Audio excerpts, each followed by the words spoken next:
This is Guardian Radio, your station for up-to-the-minute news, intelligent, interactive, and engaging conversation. 96.9 FM.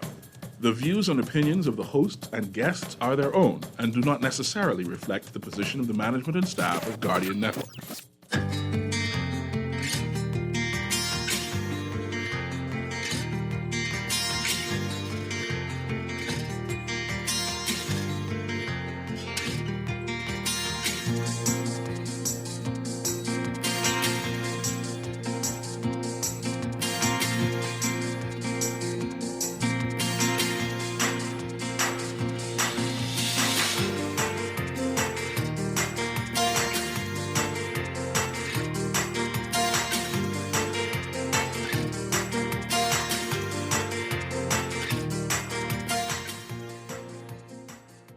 Good morning. FTX founder Sam Bankman-Fried wants to make customers whole, saying, quote, "My one goal is to do right by customers."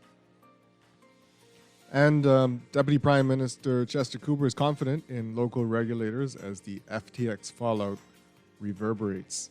Later in the show, we are talking to the Bahamas Humane Society about new law enforcement initiatives and their raffle. And in Morning Blend Business, we're talking to Bristol Wines and Spirits in their monthly segment. That's all straight ahead this morning. I'm Chester Robards, filling in for Dwight Strachan, and this is Morning Blend. Wake up, it's a new day. Wake up, it's a new day. It's the start of a new way. You know that it's here. It's the start of the end of the old way. Revolution. Wake up, it's a new day. Wake up, it's a new day.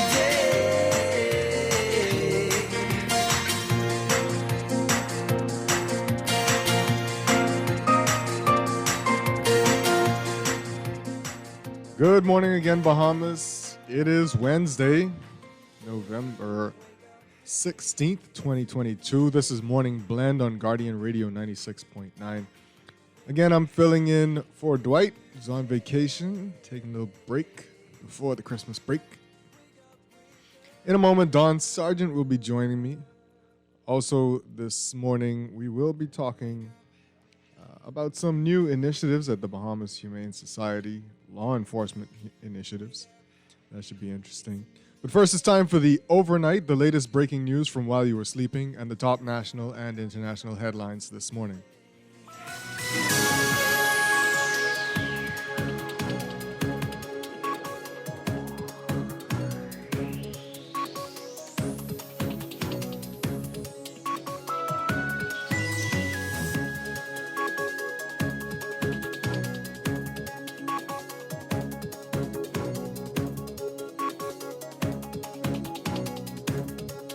In the overnight, former FTX CEO Sam Bankman-Fried, whose multi-billion dollar crypto empire crumbled in the span of days, said yesterday he is committed to making his customers whole. He says, quote, my one goal is to do right by customers. I'm contributing what I can to doing so. I'm meeting in person with regulators and working with the teams to do what we can for customers, and after that, investors. But first, customers.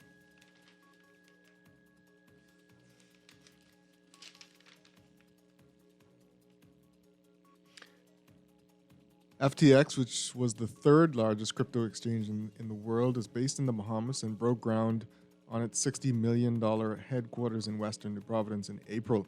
Bankman-Fried, 30, who had a net worth of $16 billion until recently, said the Bahamas' regulatory regime made it an attractive destination for his business. And Deputy Prime Minister Chester Cooper yesterday expressed confidence in the Bahamas' financial services laws following the collapse of the Bahamas-headquartered cryptocurrency giant FTX. He said, quote, let me say that the Prime Minister will be speaking to the FTX matter. It's in his remit as Minister of Finance. It's a matter for the regulators. I can tell you, though, that I am confident about the regulators. I am confident about the laws governing financial services in the Bahamas. We've had curveballs thrown at us before in financial services, and we persevered.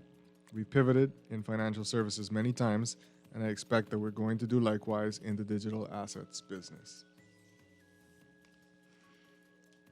Also in FTX, the Securities Commission of the Bahamas confirmed in a statement early Wednesday morning that it is working with other regulators on matters dealing with the investigations into FTX, calling the matter urgent with international implications. The SCB statement also explained that it will assist police in their investigation if and when required. The statement adds that PricewaterhouseCoopers was added as a second provisional liquidator to the FTX case on Monday. The SCB says, quote, given the magnitude, urgency, and international implications of the unfolding events with regard to FTX, the Commission recognized that it had to and moved swiftly to use its regulatory powers under the Digital Assets and Registered Exchanges Act 2020 to further protect the interests of clients, creditors, and other stakeholders globally of FTX Digital Markets Limited.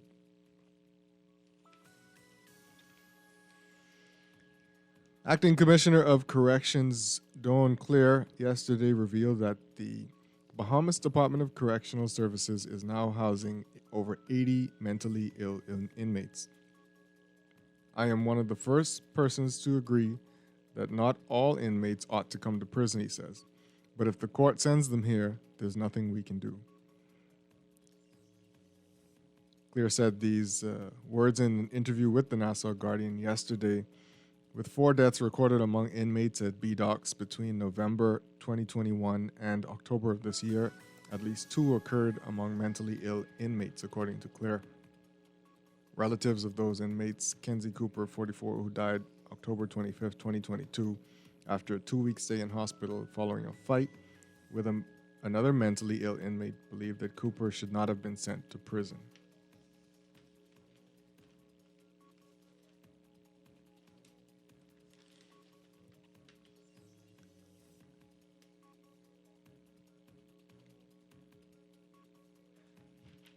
And in news overseas,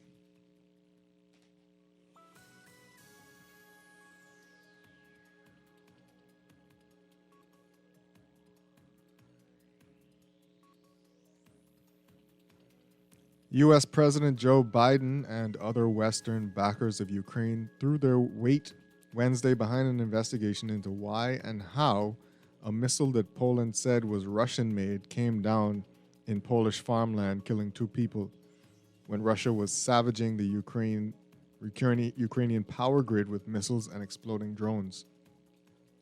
Biden said it was unlikely that Russia fired the missile, but added, "We'll see," and vowed, "I'm going to make sure we find out exactly what happened." Polish President Andrzej Duda went further, saying there are no signs that the blast was a deliberate attack. The missile came down Tuesday near Poland's border with Ukraine. 3 U.S. officials said preliminary assessments suggested it was fired by Ukrainian forces at an incoming Russian one. The officials spoke on condition of anonymity because they weren't authorized to discuss the matter publicly. That assessment and Biden's comments at the Group of 20 summit in Indonesia contradicted information earlier Tuesday from a senior U.S. intelligence official who told the Associated Press that Russian missiles crossed into Poland.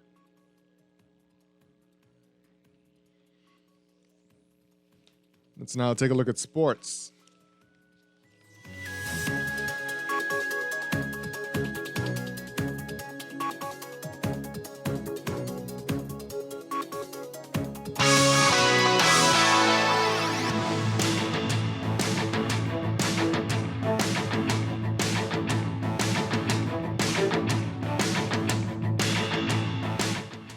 After Tropical Storm Nicole interrupted the soccer tournament last week, Sybil Strawn Primary School and Eva Hilton Primary School emerged as the boys and girls champions, respectively, in the New Providence Public Primary School Sports Association.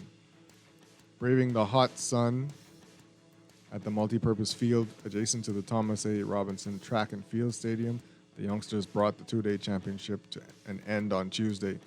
Hernandez Toussaint, who won the Most Valuable Player and Golden Boot Award, played a huge role in helping Sybil Strachan to a 5-1 victory over Yellow Elder Primary in the boys division. The Golden Boot Award is given to the player who scores the most goals in the tournament. Toussaint scored 2 brilliant goals for his school in the championship game. One was a far post header on a free kick, and the other was a powerful right foot shot from about 18 yards out. It felt good to score those goals. My coach told me to pressure the big defender, and I was able to score, Toussaint said. The Bahamas' women pull out of Central Basket. Months after qualifying for the FIBA Central Basket Women's Championship Mexico 2022, the Bahamas Senior Women's National Basketball Team is forced to pull out due to a lack of funds. They officially withdrew from the tournament on Monday.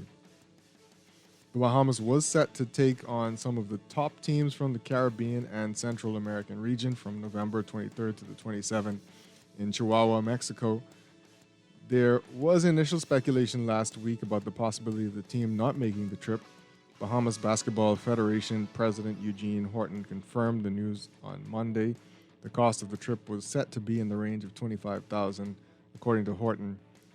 FIBA had extended the deadline for confirmation, but as of Monday, the Federation found itself short of funds and informed FIBA that the team wasn't going to travel.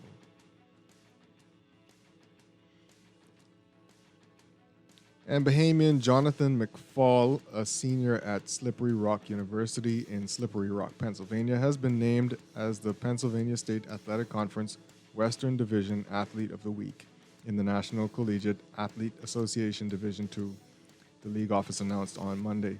McFall earned the weekly honor after leading the Slippery Rock men's basketball team to a pair of wins, taking down Alderson Broaddus University 68-62. And Notre Dame College 82-72 at last week's Butler County Chamber of Commerce Conference Challenge. In the 2 games, McFall averaged 21.5 points on 55.2% shooting from the field. He added 4.5 rebounds, 1.5 steals, and 1.5 blocks per game. No other player in the PSAC West division averaged at least 20 points and 5 rebounds per game last weekend. And you look at international sports.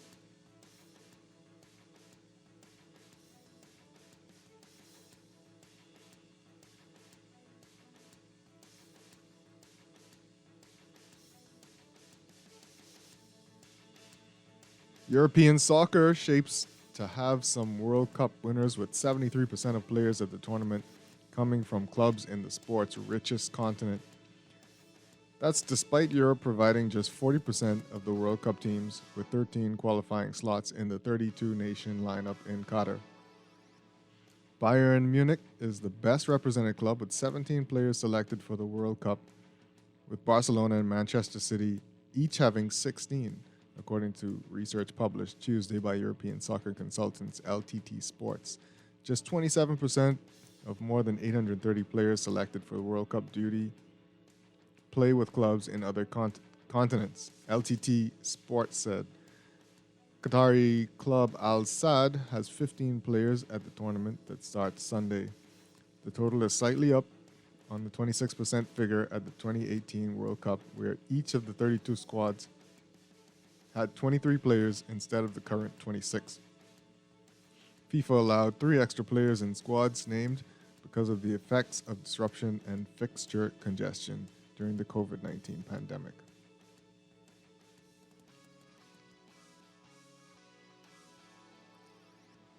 As your first look at sports and your look at the overnight, your first look at weather is right up.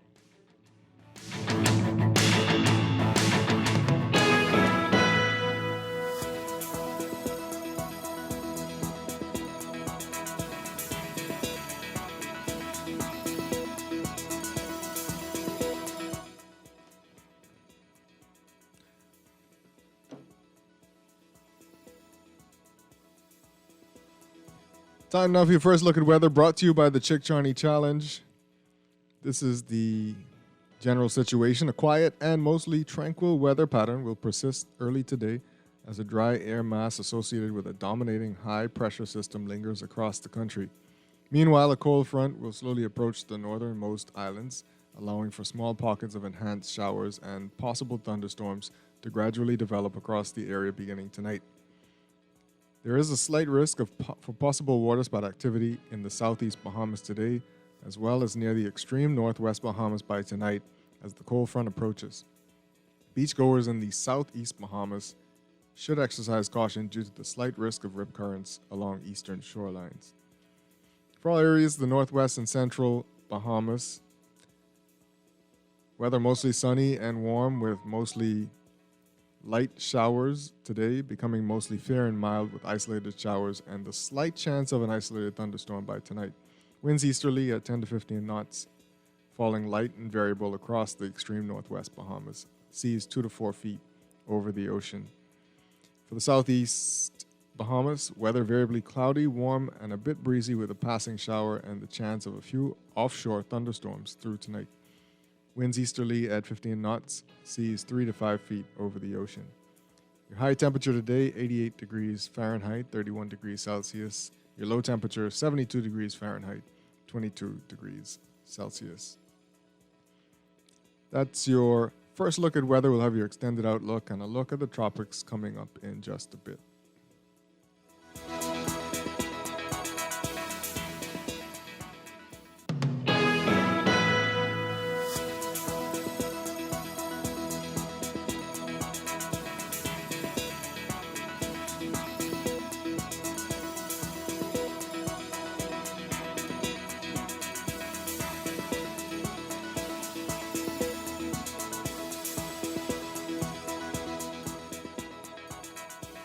Morning Blend Weather Check brought to you by the Chickcharney Challenge. The country's premier obstacle course run is back this December 3rd at Clifton Heritage Park.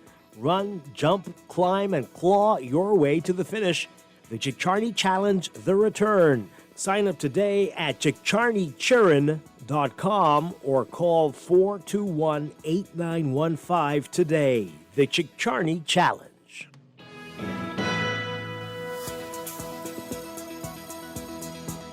When we come back, we're discussing some of the day's top stories. That's when Morning Blend continues here on Guardian Radio 96.9, home of fresh news and smart talk all day.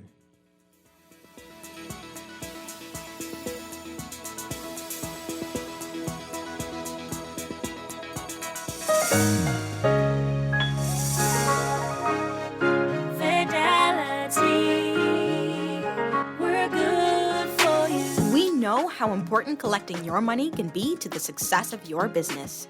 Start your relationship with Fidelity today so that we can show you the many options available to you with our merchant services. From click and pay options online to merchant terminals and e-commerce options. We're here to help your business succeed.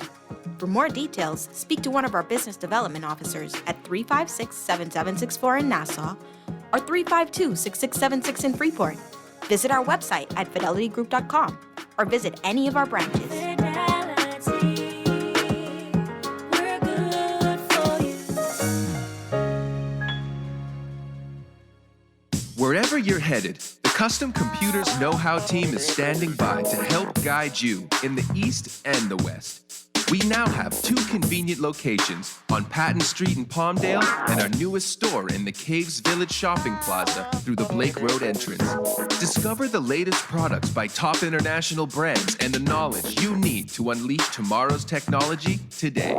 Drop by Custom Computers out east or out west. We're open Saturdays from 10 till 4. Screws and Fasteners World, Balfour Avenue and Palm Beach Street, has those hard-to-find fasteners for you right now. You can find stainless steel regular hex, carriage bolts, galvanized bolts, threaded rods, nails, self-tap screws, sex bolts, anchor bolts, turnbuckles, masonry tools, hand tools, and weed whacker strings. Check out the rope selection and carved body fasteners too. Special orders are welcome. It's your #1 fastener store. Screws and Fasteners World, Balfour Avenue and Palm Beach Streets. Call 326-1976. Tired of banks forcing you to use technology to bank the way they want you to? Your convenience is important. So no matter what your banking needs, Commonwealth Bank's friendly staff are always available in branch for that personal one-on-one service. But when you choose technology, our online and mobile banking app offers you state-of-the-art functionality. The choice is yours. Commonwealth Bank. Bank the way you want. This is Guardian Radio 96.9 FM. Fresh news, smart talk, all day. Wake up, it's a new day.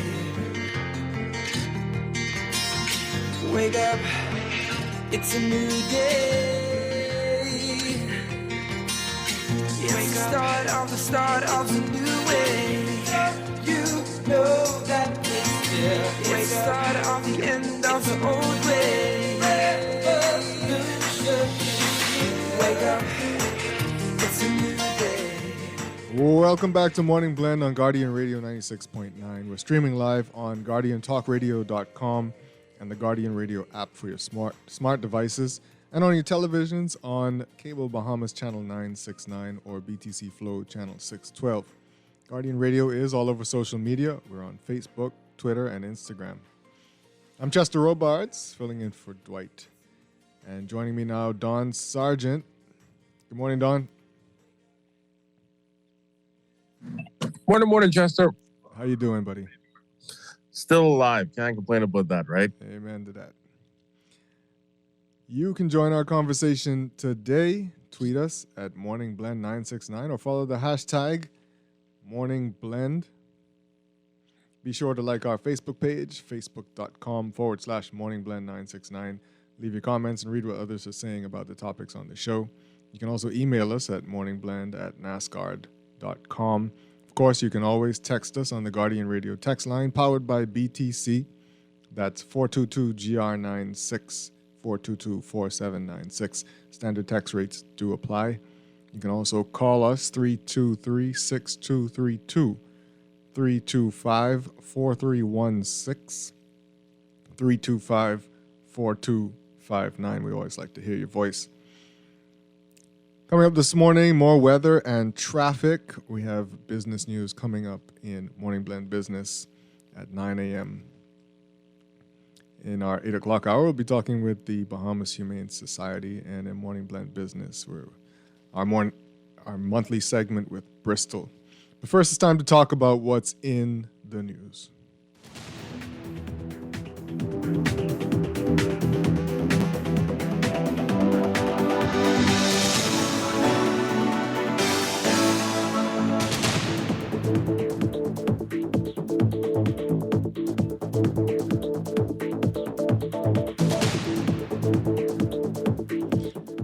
Don, I want to touch on a few things this morning. Of course, FTX, which has filled the paper the last few days. And I think if you got your BPL bill this month, you would have seen the increase. And some people are like, whoa, what is this? And but I would love to start with, I don't know if you listened or if, you know,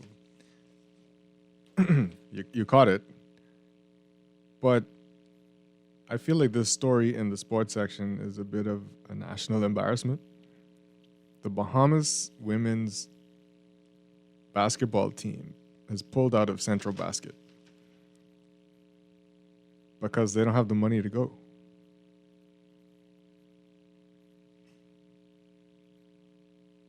I mean, I don't know if anybody feels the same way as me, but $25,000 was the cost of the trip.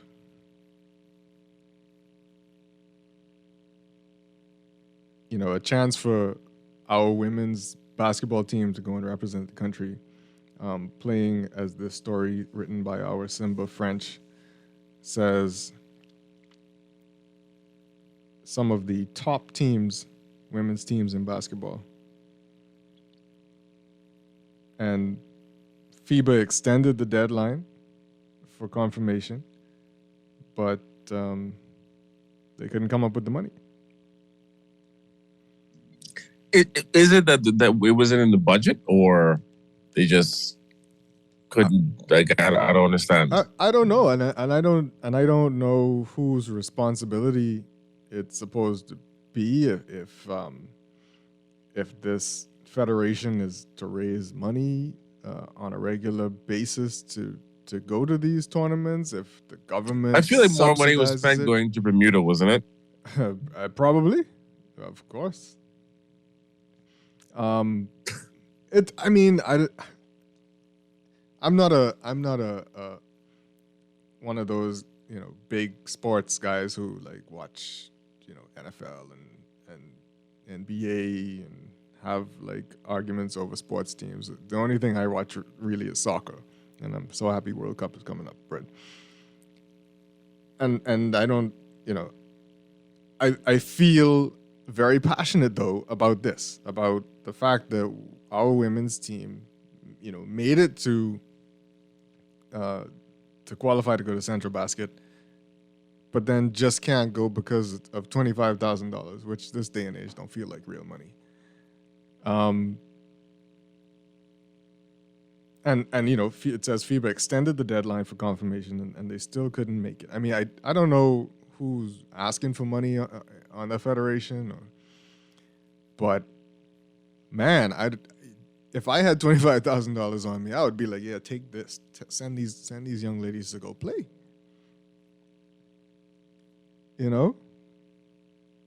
I feel some type of way, as people say about this story. It raises a lot of questions about priorities and again, I can't fully go deep into that, but I'm just saying that purely because I don't know where the budget for this should come from. Is this a budget that should be covered by youth sports and culture?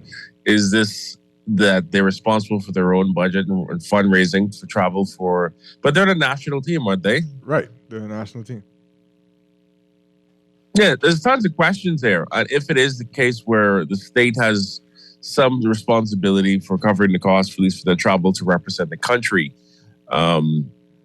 we've certainly spent more than that traveling across just to go to conferences or to I don't know. Like I'm a bit confused and perplexed by this. Yeah. Especially instances where organizations extend deadlines, etc. It's not a very good look at all. And I guess this isn't a priority. Was this a situation where this was an oversight? Or have other national teams been traveling just fine and nothing, right? Like they haven't had these sorts of issues? Or is it just this one particular team? I feel like we always hear every so often a national team that's stuck because of money. But again, you're right. Like I'm not the person to say this is how this thing works. The government foots the bill for this, or the federation and the government go half and half on this. I don't know how it works, but like you said, it looks bad. It looks terrible in the country, and unfortunate for, we always think so. We have players in lots of sports, especially track and field, who are really good at what they do, and get an opportunity to go and show that off and expand their skills in the real life, in the real world with these things. So these women, a senior women's national team, this could almost be like their last chances kind of thing to go and show what they've got. And now they can't go and show what they've got because they're not going. There could be recruiters from the WNBA out there looking for some people. And you know who's not going to be seen? These women. Yeah, the optics of this are just absolutely bad. And I know but it was spoken about extensively that the takes, or probably not the best word, but the position taken by governments on sports had to change, and we were going to improve this and improve that, and then we find ourselves in a situation. It's a PR failure as well. Yeah. It's a very disappointing set of circumstances. But again, I like you said earlier, I don't know precisely who is responsible for covering the bill, but if it is indeed the government of the Bahamas for the purpose of travel. Yeah. And again, like you say, optics matters, right? And if it isn't the government of the Bahamas, Well, they should have gone to Bermuda. I'm kidding. I mean, Um, but that's how people are gonna feel. People are gonna Yes. say, well, you took some money out to do this. You couldn't do something for these people. That's how it ends up being. Well, yes, because unfortunately, the way that I'm going to be honest with you, I don't quite understand how this travel budget thing works. Because, one government official tells you one thing about this, another one tells a different story. Then it's like confusing who's telling the truth, who's wrong about their information. I hope this situation doesn't end up being much of the same when it comes to an absolute PR failure and blunder. No coordination. Right. Again, and somebody should be out in front of these things. I mean, they have a Yes. whole Ministry of Sports. Shouldn't somebody go, hey, they having a problem, and this is going to be a problem later on when on Wednesday, November 16th, somebody writes a story that these girls are not going, and they're going to talk about it on the radio, and somebody's going to look bad. But nobody's out in front of these things. Yes. And so the optics look terrible and speculation is allowed to run rampant. And people make comparisons like we did just earlier. Although I was a bit being facetious there. I'm sure that people are going to, well, I can't even say that. I can't even compare the two and say one's right and the other's not. It's like, if we can do one, I'm sure we can do the other. Right? I'm sure you'd find, oh Lord. The travel budget, man. I'm very curious. Let's just start a conversation about this for national teams. And I know we've had issues, I think, earlier with, like you spoke about track and field, where some athletes had disagreements with management and leadership and withdrew from things or didn't show up to these things. There's a lot that happens behind the scenes that the public isn't privy to when it comes to sports. Yeah. And I think, speaking to some athletes, and I remember they had this ginormous wave of former athletes for the country speaking out about tons of the issues they face when trying to represent the Bahamas and why it may appear to the public that things are A-okay when they win, but there's tons of challenges behind the scenes, just absolute failures in leadership. Yeah. Again, I'm not pointing any fingers. I'm just saying, I think we need to do a better job on this front. These sorts of things, when they happen, it just lends more credence to those arguments that we once again suffer from tons of internal issues when it comes to leadership. But I'm not pointing towards the minister specifically. I'm just speaking towards leadership of these sports organizations. Right. And again, I'm not saying that they are or not. It just does not look good. Yeah. And the absolute PR nightmare that it creates does not build confidence for the public. Yeah. No, you said a mouthful, and you're absolutely correct. Because these even within federations, and we're not talking about any specifically, you end up getting these stories about the fighting. You end up getting the stories about there's a power struggle at the top. When it feels like these guys are looking out for themselves when they should be looking out for the team. Far too often we hear about that, right? Yeah. I tell you, seems a lot of people feel the same way as me, because text messages came flying, and this person saying that the money government spends on taking these Gussie-made delegations all over the world could have been better spent on sending the women's team. This is a disgrace. Just these federations wait too late to ask for help and don't do fundraising. This constant blaming governments for not travel is stupid. President's lousy. Again, that could be it too, and I don't know, and I'm wondering, did they do everything they could do to find $25,000? I don't know. This person says 1,000 officials and their aides had to go to Egypt, and we all know that was more important than some game. And this person is saying, huh? It's the second time that this has happened under this minister. The bodybuilding team as well, correct? I don't know. I don't know. Again, but this isn't the first time at any time in our sports history that something like this has happened. Good morning. They need to add one of Brave Them to the team. Travel money wouldn't be an issue then. Okay. 25, this person says, absolutely ridiculous. The ministry needs to address this. 25,000, this is a mess. Looks bad. Again, I don't know whose responsibility is. The PM could have slid the women's basketball team a little 25K out of his travel budget. That's why the national lottery would have been better. Okay. Good morning. Bring the mirror from Brussels. Charge a fee. Huh? I don't understand what that person's saying. Good morning. Sports funding in the Bahamas has been lacking. Youth sports and culture needs a funding increase, and persons passionate about culture and sports separately to advocate for funding. Travel for the PM's ministers and entourage is more important. Morning blend, y'all. It's the fourth estate. Call the ministry. Get the real source. He'll listen. Person says, yes, Chester, we will mention Dubai, Egypt, Bermuda, but what's worse is when these athletes win something and the entire government is there at the airport with Junkanoo, etc., knowing they didn't sponsor these people. On a side note, wasn't the 2% in BTC supposed to cover these things? Have we ever seen that 2% do anything in the last 15 years? That's a good question. I don't recall. Actually, I kind of forgot about the 2% conversation with BTC. Mm-hmm. I don't remember. Did we ever? That's all that conversation, I guess, with off air. But yeah, I'm not surprised with the public are texting it at all. Yeah. Chester, let's call it what it is. POP government spending too much money on the wrong things, traveling up and down the place, wasting money when they could have given the girls' basketball team money, given the boxing team money. Oh, that was recently, right? Didn't we read a story about the boxing team yesterday? I think I remember hearing about the boxing team as well. I believe that was or yesterday. About boxing and travel and not happening sometimes. But yeah.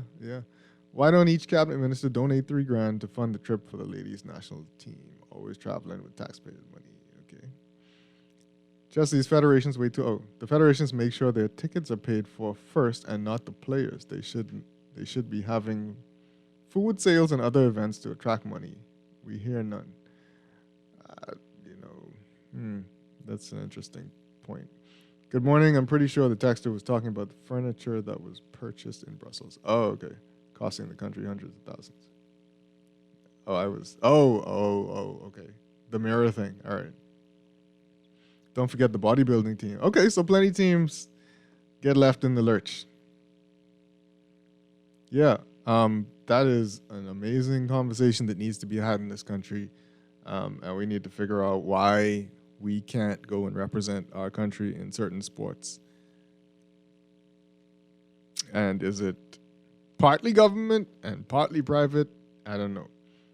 Do more corporate entities need to step up? Maybe. Yeah.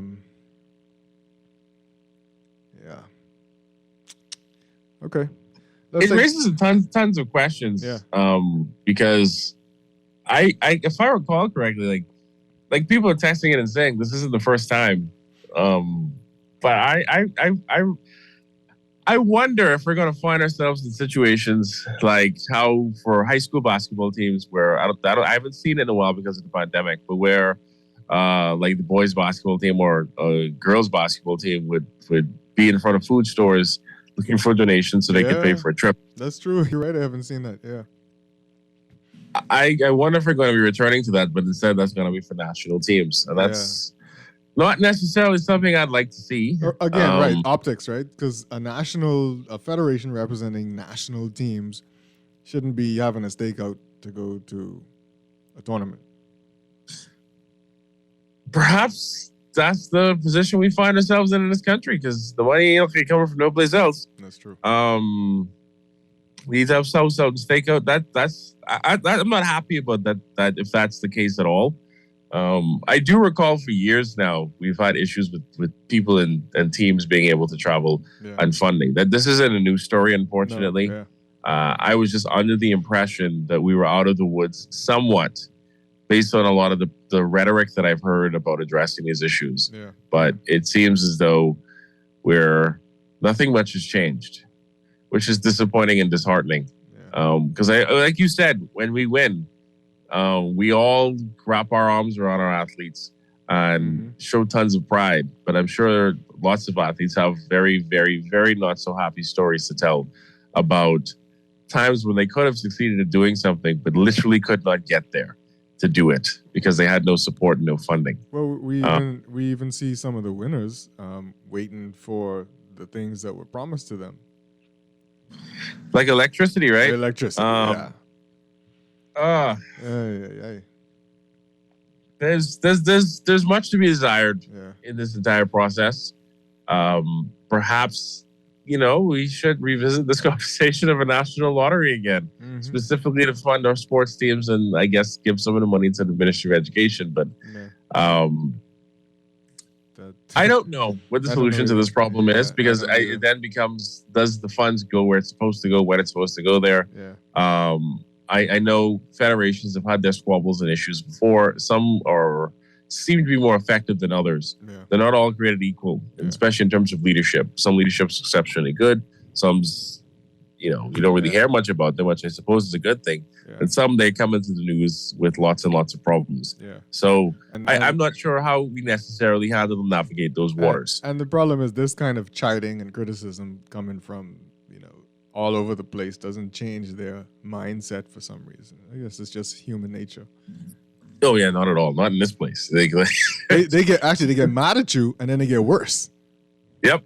It's crazy. Anyway, let's take these calls that are coming in. Good morning, caller. Welcome to Morning Blend. Caller, you there? No.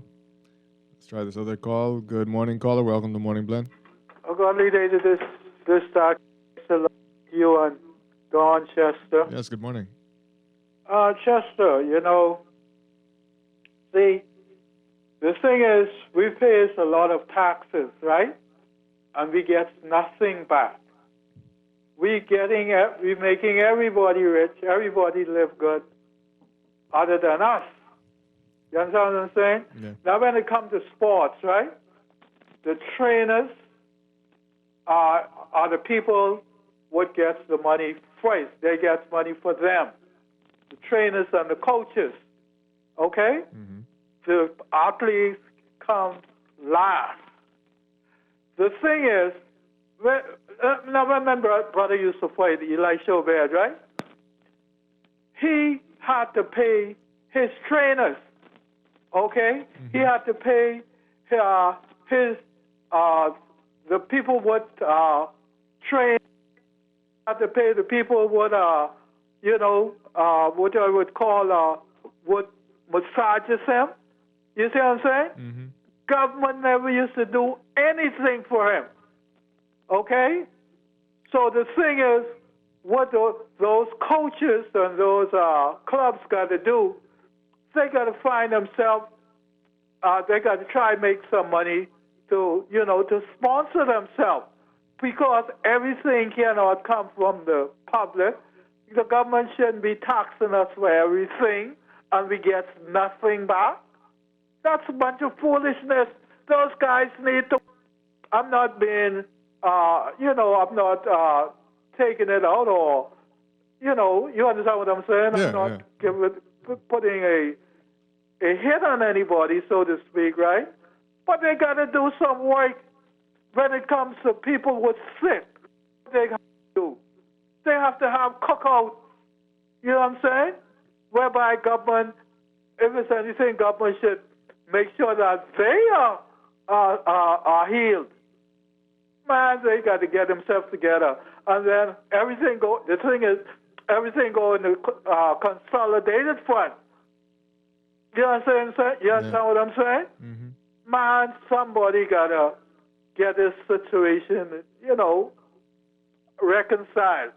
Because it can't be everything on the public. Yeah. And we get nothing back. We're gonna die giving? Man, let those people do some work. Yeah. Thank you. Thank you. Appreciate it. This text saying the federations this good thing. You guys are wrong. Even a national team should be out here trying to make money for themselves. Stop it. Federation officials can't just keep traveling. I'm not saying that. I'm definitely not saying that the government is at fault here. I'm saying on a national level, it's a problem that this is even a headline, right? And I don't know who's responsible for footing the bill or most of the bill or some of the bill, but I know that the government often has some kind of money to put into this kind of thing. Now, whether it goes in or not, I don't know. But I can tell you this will happen, though. We're going to have this conversation. Well, maybe not us specifically, right? But this conversation is going to be had in this exact same fashion because something just like this is going to happen 10 years from now.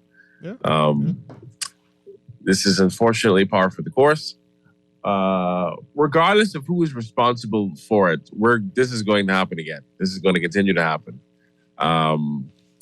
So, yeah, welcome to the Bahamas. Yep. I'm putting it on everybody, whoever's responsible. All right, let's take this break, and Morning Blend will return right after.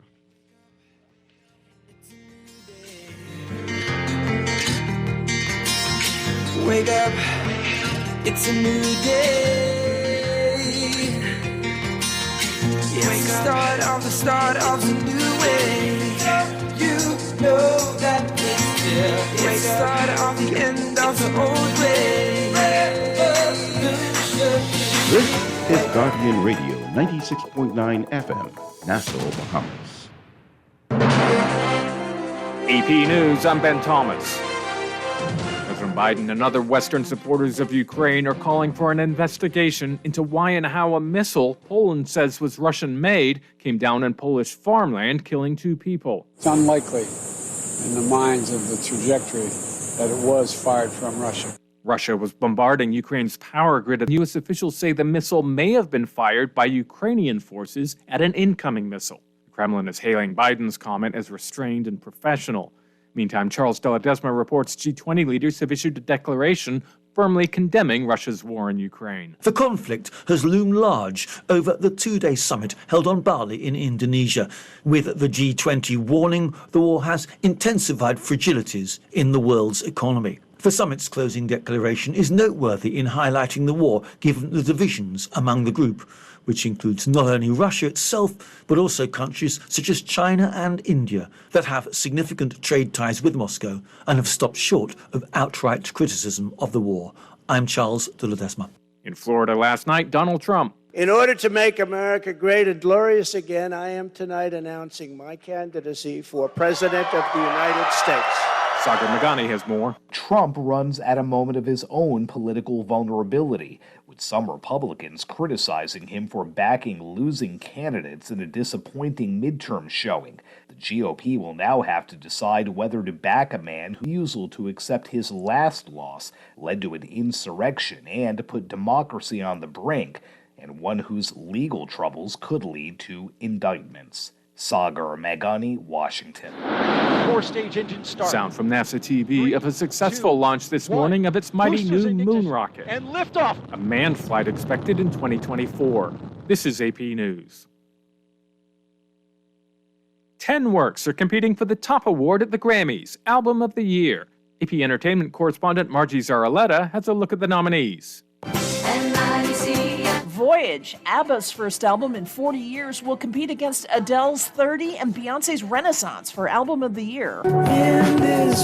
Harry's House by Harry Styles is also a contender, along with Good Morning Gorgeous by Mary J. Blige, Lizzo's Special, Brandi Carlile's In These Silent Days, and Mr. Morale and the Big Steppers by Kendrick Lamar. The final competitors are Coldplay's Music of the Spheres and Un Verano Sin Ti by Bad Bunny, the first album to be nominated for Album of the Year at the Grammys and the Grammys. I'm Margie Zaraletta. Drake and The Weeknd did not submit their music for Grammy consideration. Both artists have felt overlooked in the past. Drake still got 4 nominations for work on other artists' music. I'm Ben Thomas, AP News.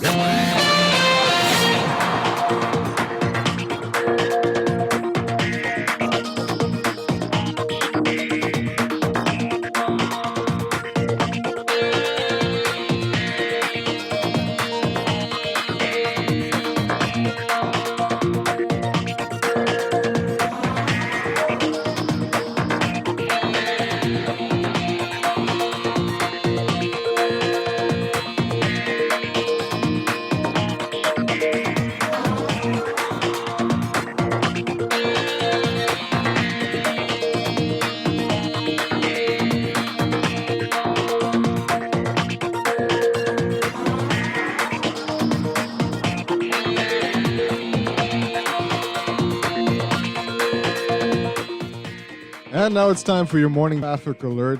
This segment of Morning Blend has been brought to you by RBC. Make this Christmas whatever you want it to be with an RBC personal loan. And traffic looking pretty tight on Gladstone Road already. Almost backed up to Fire Trail Road. Not as bad as yesterday. But Sir Milo Butler Highway, just as bad as yesterday. Traffic backed up already, almost halfway to Carmichael Road. You want to avoid that area if you can. Traffic not looking so bad yet around the Saunders Beach area, but building up. Looking eastward, Carmichael Road building up pretty heavy already. Eastbound towards Blue Hill Road, and the traffic on the hill there towards the roundabout at Independence Drive is pretty thick. Road, of course, traffic backed up past Fox Hill Road already. Looks like it's moving closer to Village Road, but it's pretty tight around the Fox Hill Road area. Other areas look to be flowing still. Of course, we'll have another look at traffic in the 8 o'clock hour.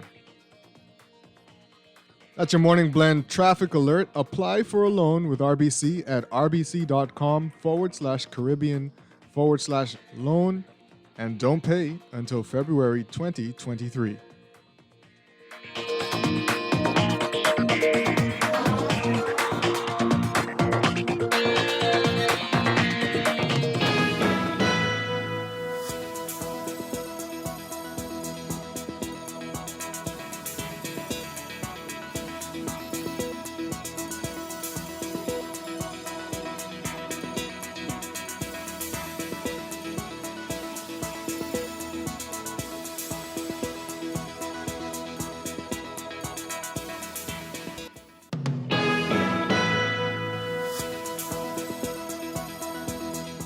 Now it's time for your Morning Blend weather check.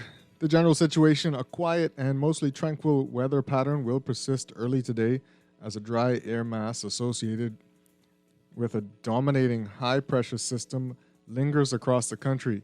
Meanwhile, a cold front will slowly approach the northernmost islands, allowing for small pockets of enhanced showers and possible thunderstorms to gradually develop across the area beginning tonight. There is a slight risk for possible waterspout activity in the southeast Bahamas today, as well as near the extreme northwest Bahamas by tonight as the cold front approaches. Beachgoers in the southeast Bahamas should exercise caution due to the slight risk of rip currents along eastern shorelines. For the northwest and central Bahamas, weather mostly sunny and warm, with mostly light showers today, becoming mostly fair and mild, with isolated showers and the slight chance of an isolated thunderstorm by tonight. Winds easterly at 10 to 15 knots, falling across the extreme northwest Bahamas. Seas 2 to 4 feet over the ocean. For the southeast Bahamas, weather variably cloudy, warm, and a bit breezy, with passing showers and the chance of a few offshore thunderstorms through tonight. Winds easterly at 15 knots, seas 3 to 5 feet over the ocean. Your daytime high temperature 88 degrees Fahrenheit, 31 degrees Celsius. Your low temperature, 72 degrees Fahrenheit, 22 degrees Celsius. Your extended forecast, effects of the frontal boundary combined with steadily increasing moisture streaming across the area will keep the potential for shower and thunderstorm activity slightly elevated over the Bahamas as the system migrates southwards and eventually stalls across the northwestern islands through Friday. We'll have an outlook for Thursday and Friday coming up in the 8 o'clock hour.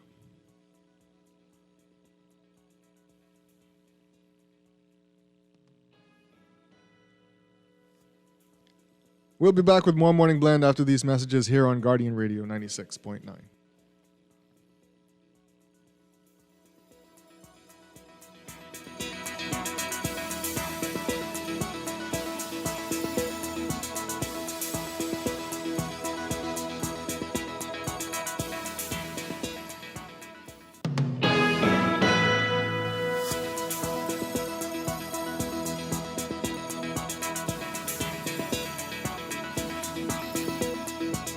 It's the most rewarding time of the year. Come down to RBC. Get a loan to buy whatever. RBC makes it better. Get a loan and don't pay till New Year. Make Christmas what you want it to be with a personal loan from RBC. Apply at rbc.com/Caribbean/loan and don't pay till February 2023. Conditions apply. Get a loan and don't pay till New Year. To RBC. Link up with BTC. Did you get the speed bump? All with a bundled fiber connection receive the speed increase. Totally free and totally automatic. It's just another way of ensuring that we are delivering best value to our customer, keeping them on the leading edge of everything awesome. Link up with BTC to get your speed bump today. Visit any BTC store or btcbahamas.com to learn more.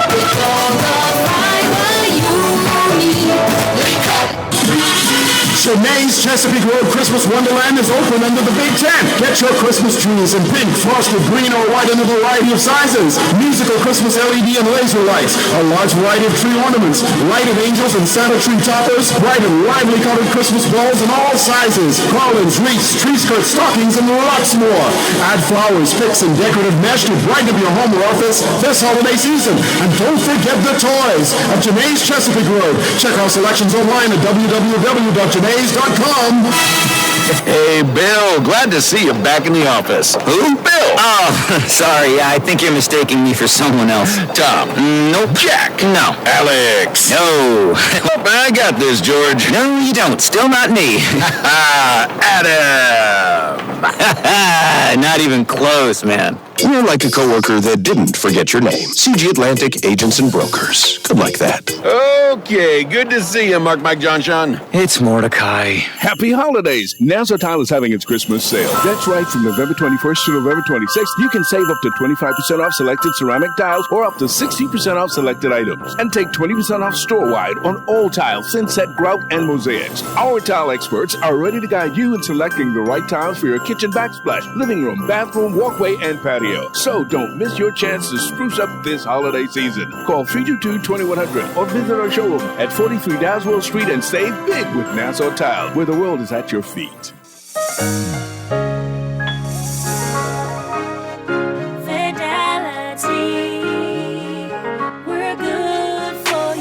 I used to think of the bank as my personal ATM machine. If I wanted a new car, new furniture, a weekend trip to Miami, no problem. Just max out the credit card or top up my loan. I was a big boy. I realized that 75% of my salary was going to pay back all those loans. Fidelity's personal financial coaching was the best solution. Fidelity gave me a plan with a debt consolidation loan that has a built-in savings that pays 5% interest. I now only have one low monthly payment plus money in my pocket. Give Fidelity Bank a call at 356-7764 in Nassau or 352-6676 in Freeport. Visit any of Fidelity's locations or visit a website at fidelitygroup.com.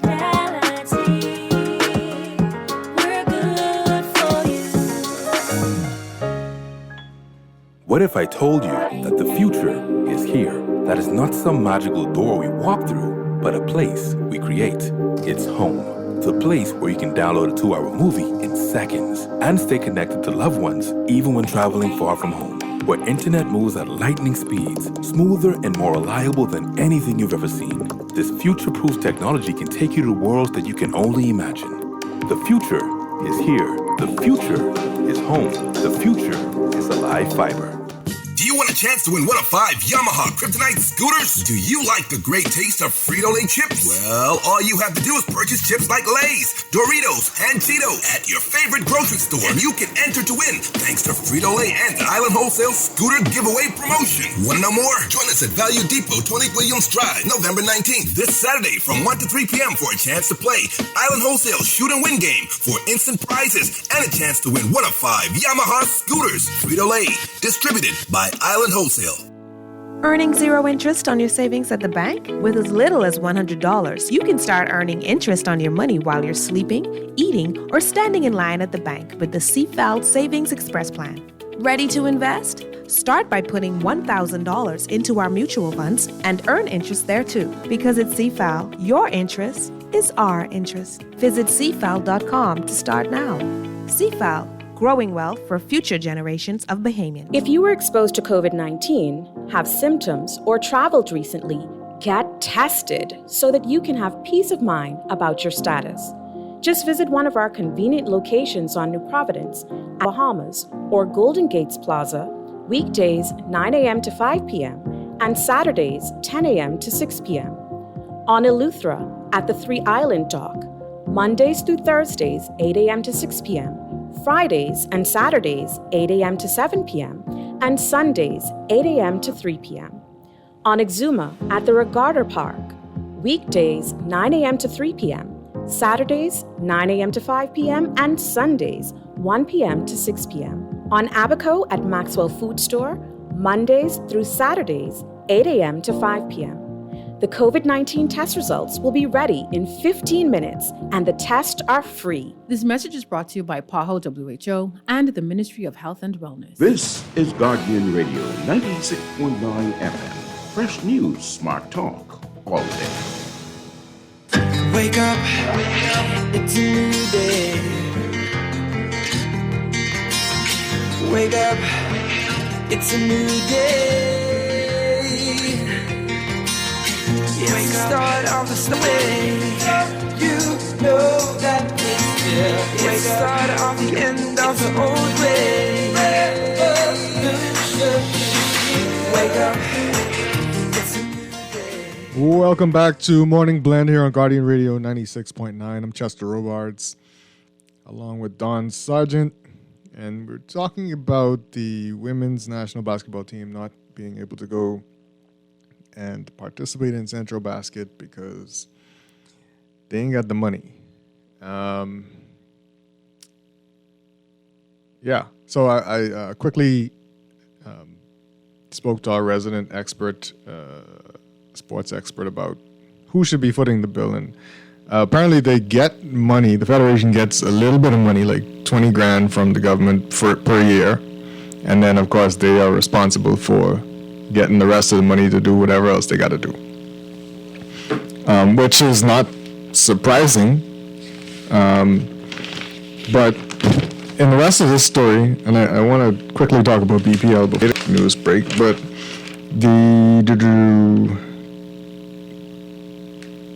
the coach Conmer says, I don't know how things are going to be from here on in when it's time for a women's national team to form again. The women might feel some type of way, slighted, because they put in the work. We had women who came in from abroad to work out and get acclimated. He says, all of a sudden there is no money to send the ladies, but there's always money for the men. If the Bahamas ever back their women like they back the men, the women will make it farther. And the Bahamas placed third to get into Central in the CBC Championship to get into Central Basket. They beat Jamaica 68-57 in the third place game. So they won their way to Central Basket and cannot go to Central Basket. Again, like we were saying, like Don was saying, people find money, and again, maybe it's the federations, maybe the government could do more. I'm saying it's a national embarrassment. And again, if I had the money as a private citizen, I would have thrown it at these ladies because this is terrible. But alas, BPL bills. If you got your bill, you might have seen the increase that BPL alerted you to. Wait, let's take this call. I don't know if they. Right quick. They've been hanging on for a while. Good morning, caller. Welcome to Morning Blend. Are you there? No? Okay. This is in the Guardian business section. The first Bahamas Power and Light bills reflecting new fuel charge increases have been issued, but BPL Chief Executive Officer Siobhan Cambridge said it is still too early to determine if the glide path recovery strategy implemented by BPL has been effective. Last month, BPL announced a fuel charge increase to 12.5 cents per kilowatt hour for consumers using less than 800 kilowatt hours and 14.8 cents for consumers using 100 kilowatt hours. It will increase again next month to 14.5 cents for consumers consuming less than 800 kilowatt hours and 19.1 cents for consumers using more than 800 kilowatt hours. It says recent bills showed that customers were charged 12.5% for the portion of usage below 800 kilowatt hours and 14.5% for the portion above. And Siobhan Cambridge says, quote, "It went off technically well. We haven't received any negative feedback, but to be honest, we also haven't received any positive feedback either. I gather most people have either accepted it or, as we indicated all along, it was going to be pretty much negligible for most people. The glide path recovery is based on bringing down those numbers and getting us toward a point where we can liquidate the under recovery. We don't know for sure until we get the collections in. We've billed, and then it is when people pay that we'll really see what progress we're making toward it. But we don't foresee any issues there." So how are y'all feeling about the bills?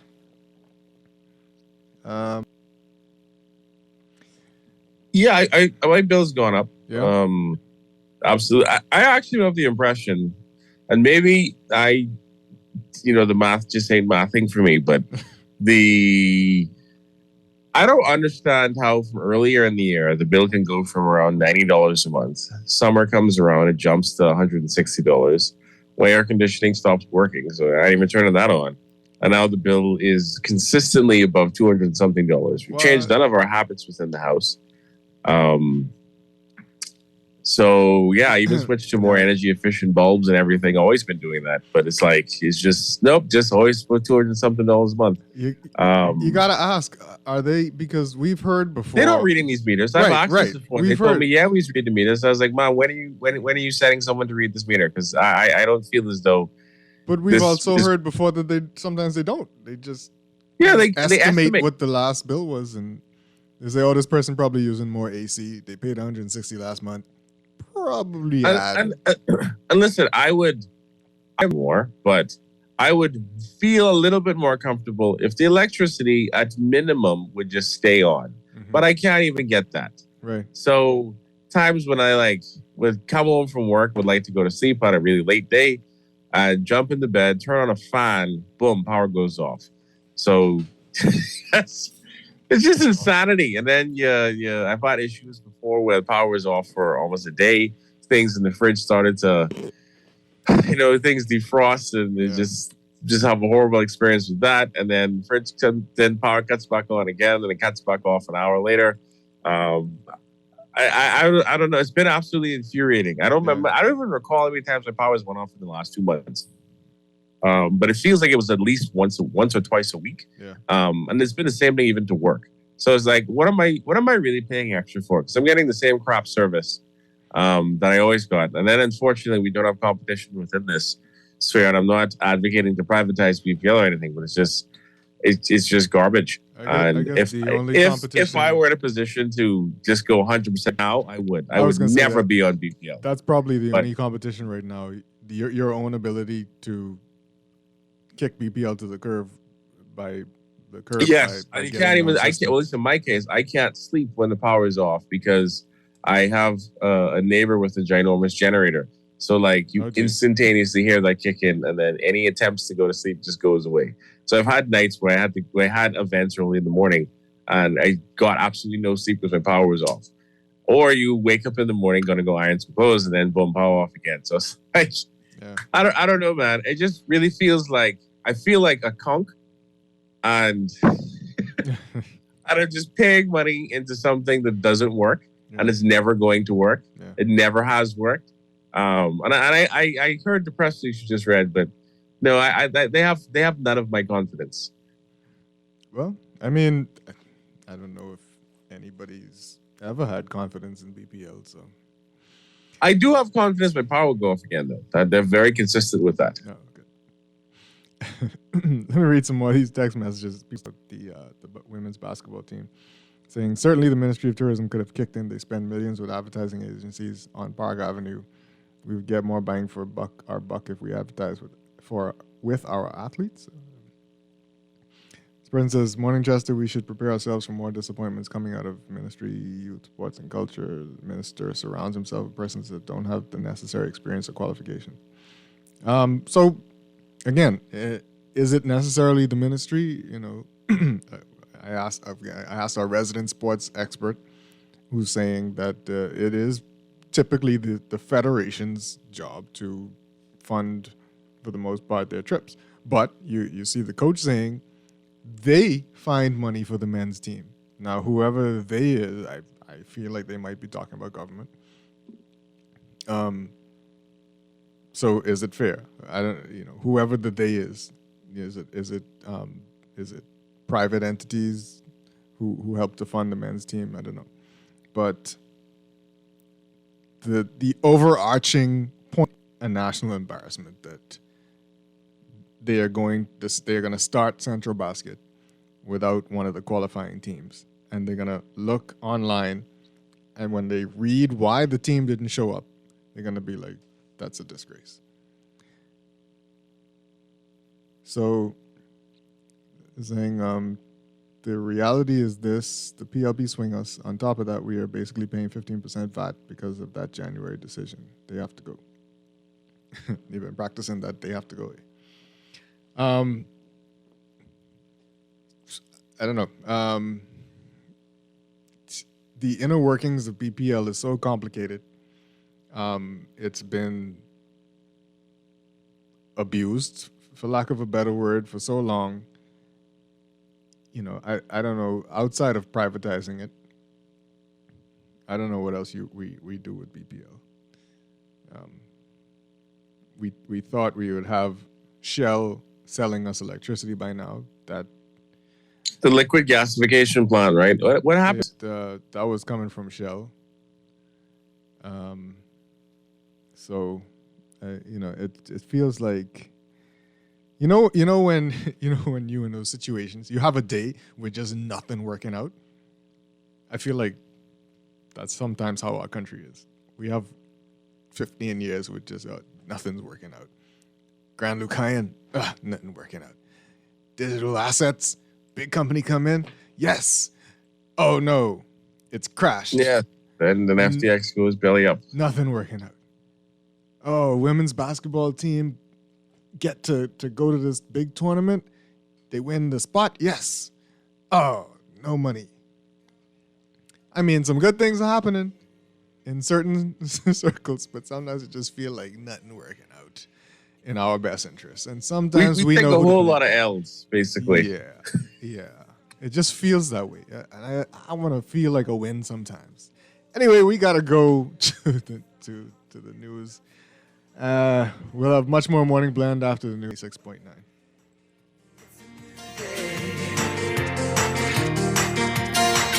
Wake up, it's a new day.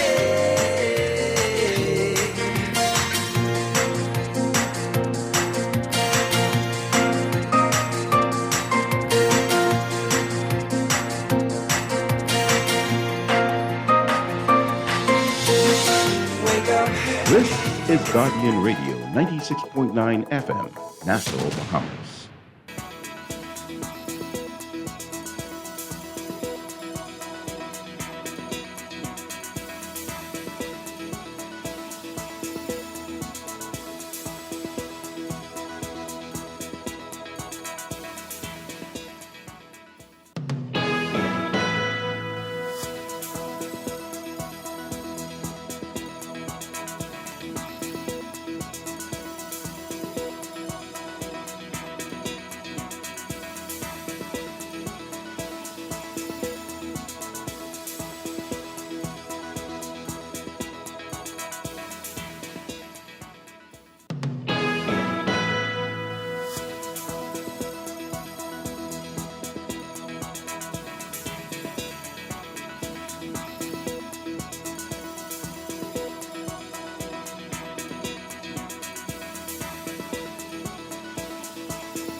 And at 8:23, it's time for your final look at this morning's weather, brought to you by Bahamas First Insurance.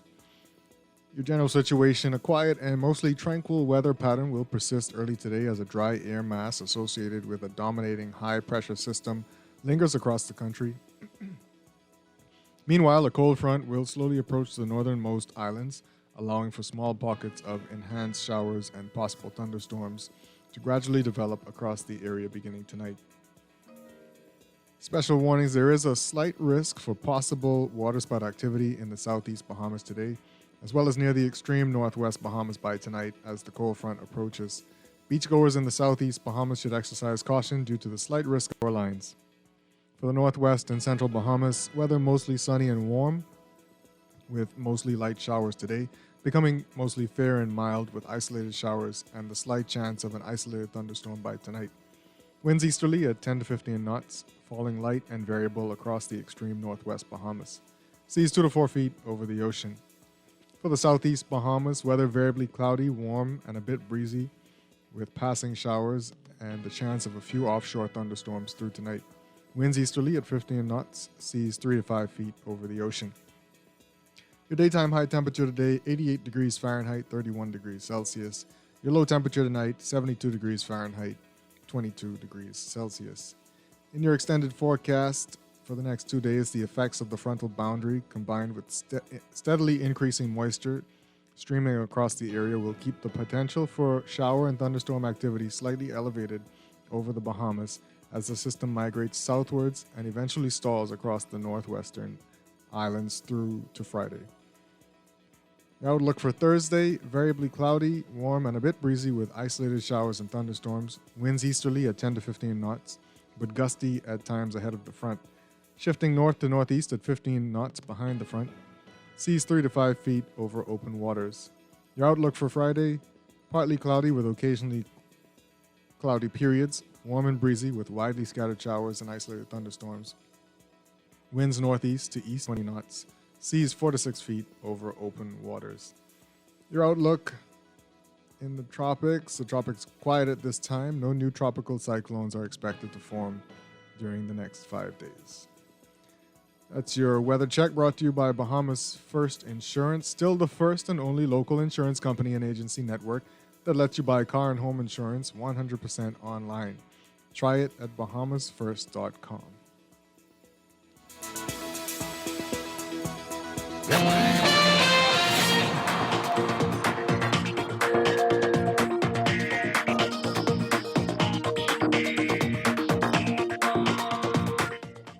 Time again for your Morning Blend traffic alert. This segment of Morning Blend has been brought to you by RBC. Make this Christmas whatever you want it to be with an RBC personal loan. Traffic looking thick now on Sir Milo Butler Highway. Has traffic backed up between Sir Milo Butler and Gladstone Road, almost all the way between both roads. You definitely want to find a different route. Traffic on Carmichael Road between Sir Milo Butler and Gladstone Road, pretty thick and heavy. Gladstone Road, of course, backed up northbound all the way past Fire Trail Road. Lots of congestion right now, headed towards Saunders Beach. Traffic in both directions by Saunders Beach. Pretty thick. Looking at the Eastern Road now. Traffic not as bad as yesterday, but still heavy around Fox Hill Road. We're seeing some traffic on Village Road. We know that road construction is still going on there. If you can avoid that area, do not go in that direction. There's single lane traffic in some areas. Mackey Street pretty heavy in both directions. And on Shirley Street, westbound towards Mackey Street, pretty thick at the moment.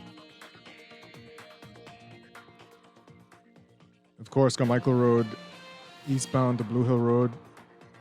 Traffic is pretty bad there. Backed all the way up to the entrance to Fire Trail Road. You want to avoid that area right now. Be safe out there. Drive to arrive alive. That's your morning blend traffic alert. Apply for a loan with RBC at rbc.com/Caribbean/loan and don't pay until February 2023.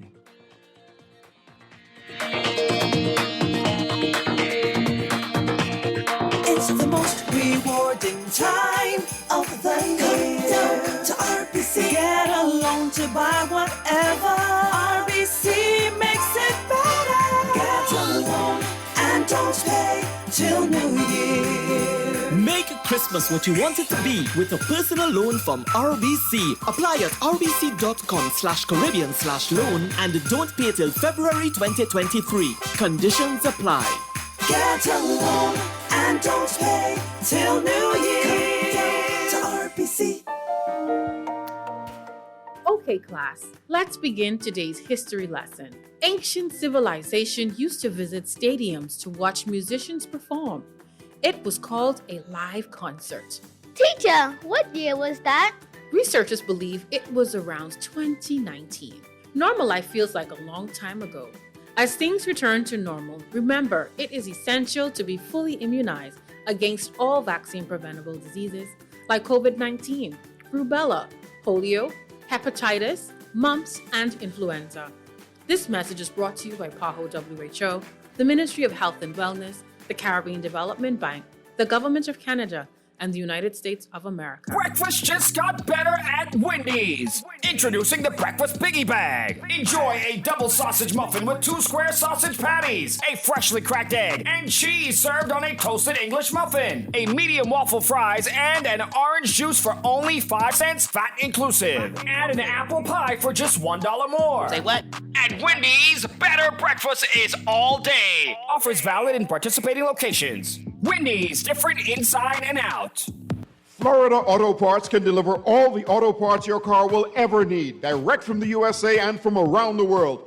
Florida Auto Parts provides fast delivery on auto parts, and we ship throughout the Bahamas, genuine or aftermarket, new or used, and all for the best price. Call Florida Auto Parts Trusted Parts Rep on WhatsApp at 1-786-772-8777 to save on your next auto parts purchase. Florida Auto Parts, the right parts at the right price. It's been 35 years since Custom Computers was founded, and we'd like to celebrate that milestone by thanking you, our clients and customers. You've inspired 35 years of expert service and support, partnering with the world's leading brands like HP, Apple, and Microsoft. We take pride in setting the bar for what you expect and deserve from a homegrown Bahamian business. We're here to serve you when you need us, so call 396-1101. Custom Computers, raising the standard since 1987.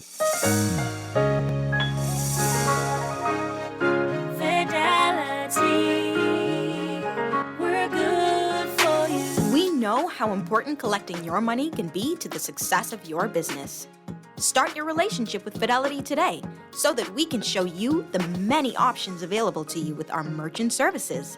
From click and pay options online to merchant terminals and e-commerce options. We're here to help your business succeed. For more details, speak to one of our business development officers at 356-7764 in Nassau or 352-6676 in Freeport. Visit our website at fidelitygroup.com or visit any of our branches.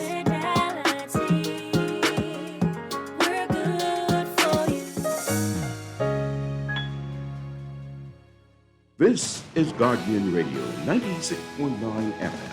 Fresh news, smart talk, all day.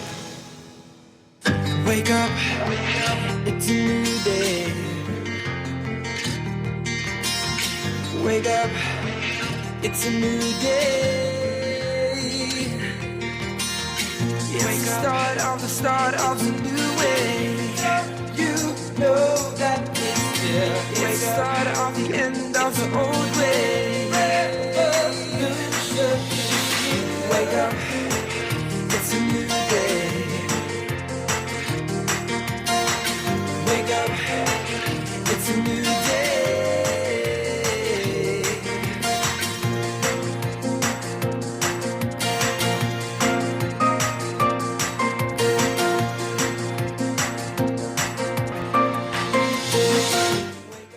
Good morning. We're back here with Morning Blend on Guardian Radio 96.9. I'm Chester Robards along with Don Sargent. And we're switching gears. We're talking with Peter Feldman and Percy Grant from the Bahamas Humane Society. I feel like I haven't seen you in a very long time. Well, welcome to the show. Welcome back. We missed a month. Yeah, okay, yeah, that's why. We missed a month. Yes. So we're here to talk about some new enforcement initiatives, which is always a good thing when it comes to these things. I feel like that was exciting. The other day when we saw the commercial put together by the law enforcement agencies concerning the Animal Protection Act and all of the infractions.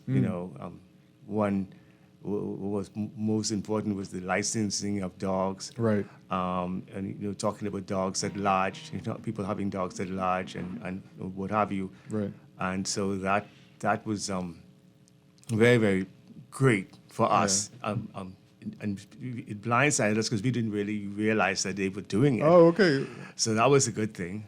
The animal protection, they have the animal board, right? And that has been meeting. I think they didn't have a lot of meetings, but they have made some initiative in trying to make amendments to this act because there's so many different stuff that needs to be amended still. Right. In the act, even though there's a lot of infractions that people do every day unknowingly. Simply taking a dog into a public space, right, or allowing a dog to be in a public space without unleashed, that is against the law. You can't do that. Right. Or even walking trained, it has to be. You shouldn't be able to put somebody in fear while you're walking your dog. It's what we call the tort or how which we will call an aggravated offense. Right. It's we're getting there, Yeah. and it's been a long time coming. We're seeing a lot of people now wanting to get their dogs licensed. I'm sure the licensing department from the Ministry of Agriculture and Fisheries have gotten been busy, very, very busy. Yeah. It's every day. And it's only $6.50. It's only $6.50. Right. But it adds up. If you got Oh, yeah. 9 dogs, 10 dogs in your yard. Mm-hmm. But people are getting the picture, I think, Yeah. as to the importance of being a responsible owner. Right. And we've been preaching that in the classroom for umpteen years. I've Right. been in schools, town meetings, just trying to preach. Be responsible. You have Yeah. a dog. Be responsible for your animal. Right. Fence your yard in. Close your gates. Fix the holes in the fence. Yeah. Don't allow the dogs to get out in the street. Be conscious of your neighbor's space. Yeah. You still have in residential areas. I think it needs to be regulated because people have a lot of dogs, and so sometimes we want them to have shelter, but Right. we don't want the shelter under somebody's bedroom, which Right. is right next door. Right. And people being inconsiderate with that. And then you have another thing of people not cleaning up after the dogs properly, so they allowing feces to remain and scent to the annoyance of Right. of their neighbors. Right. So it's a lot of issues that we have with animals here in the country, and the Humane Society is under. Yeah. Even though we are not a legal personas per se, the law, any laws are supposed to be governed by the law enforcement agencies, which is Right. the police, and also the animal wardens of the Ministry of Agriculture and Fisheries. Right. It is their duty to adhere to complaints when they come in by civilians Right. and go and see to it. Yeah. I always, we have the issues that we always knew from our close countries, the Americas particularly, that most of us go off and we train and so we know the correlation of animal cruelty, people cruelty. Yeah. And that's been something that's been studied for many, many years. And we have seen the effect of this, of people being cruel to animals, and on the society where we have such a horrible social situation going on right now. Kids grow up not sensitized to anything, no responsibility, no Right. empathy. They have not. It's a very, very serious situation we're in, and like I always caution that animals should be a part of a child's development. I think it doesn't have to be a dog or a cat. It could be a fish, a hamster, a gerbil, a rabbit, but there should be something for them to be responsible for, and to develop that emotions. He developed those emotions at an early age, so they could, have responsibility. Could have empathy for something when it gets hurt and stuff like that. And so we want to encourage that always. Yeah. We want to encourage that always, that parents allow this, and but you still have parents with may have no background of being exposed to animals, or they came from the outer islands where they didn't have any animal situations going on other than the animal. They're protecting their sheep or protecting their goat and protecting their livelihood. So when the dog killed the chicken or killed the goat, the dog had to go down, and not in the nicest way. So we the education is the most important thing, and I think we're trying to get that. Now, you educate people a lot, the Bahamas Humane Society. Yes. But going back to the video, the ad that you said was put out, when was the last time we saw law enforcement actually kind of take an initiative like that? Well, it's been a while. Yeah. It's been a while, and that's what had us so excited, when we saw it. And we'd like to, we want to have to work hand in hand with law enforcement, and we would like to know that when a civilian goes and calls the station or goes into the station, like I always encourage people, calling the police, be it a human issue or an animal issue, it's only going to be for police information. You need to go in and make a statement. You have to physically go to the station, make a statement, and tell your story of what the incident, the area that you're walking, the dog's running into the street, or a dog attack you, or whatever it is, and that is the only way that we're going to get action. But unfortunately, we have a lot of situations where people just do not want to do the right or go the right route in doing stuff. And so it's a hard call. And then at the end of the day, they say, this place is just horrible. But if people went through the right, channels, we can get things done more properly. Yeah. So you said something interesting about, and probably, again, it takes education. But you said walking the is illegal. It's allowing a dog here. Right. But you see a lot of people, I guess, who have their dog trained, and they think it's okay. No, it's not okay. But that's not okay. But that's not okay, especially if you want to go to the beach. Right. And if you go to the beach, your dog has to be on a leash. Yeah. So the biggest thing is the minute you take your dog out of your yard, you are responsible for it. Right. If you're putting in a car, a leash, and just like Percy said earlier, that is a part of you. That animal is a part of you. Right. Whether you go to the food store, the beach, wherever, and that's the responsibility you have. Yeah. Yeah. So absolutely. Yeah. Now, what have you been seeing in terms of the response between? You talked about a board that comes together to. There's an animal control board. Right. The police they're a part of that? The police is supposed to be a part of it. Okay. I'm thinking that they are. This is a new board, as you know. Right. And so I think they just only had maybe 1 or 2 meetings. But this is something that has been an initiative that's been going on for many years in trying to get the understanding that we need to have these enforcements. And to tell you the truth, I mean, I would think that the Treasury could be happy if there's citations for a lot of infractions that go on. Right. Just as much as you driving a car without a seatbelt on, there's a fine, and there's fines in the Animal Control Act for even for repeated offense, for first subsequent offense. With an animal, you could be charged as high as $5,000, or imprisonment for 6 months, and subsequently $10,000 and imprisonment for 12 months or both, So there's little infraction. There's fines for little stuff like I would, let me see if I was looking at it the other day, is to having an unlicensed dog. Right. It's a penalty for $250 to having an unlicensed dog. There's a dog without a collar, an identification tag, which is identification tag will be an example of a license. It's $50. Keeping a female dog and to permit unintended breeding, or just to have a female dog and breed. And if is some citation there, it will be a $500 fine. Wow. Okay. And people who, even the dogs in the nuisance, it says upon receiving notification, an owner who fails to prevent animals from being a public nuisance is $500. Mm-hmm. It's another fine again. At large or roaming, to have a roaming dog is a fine for $250. Wow.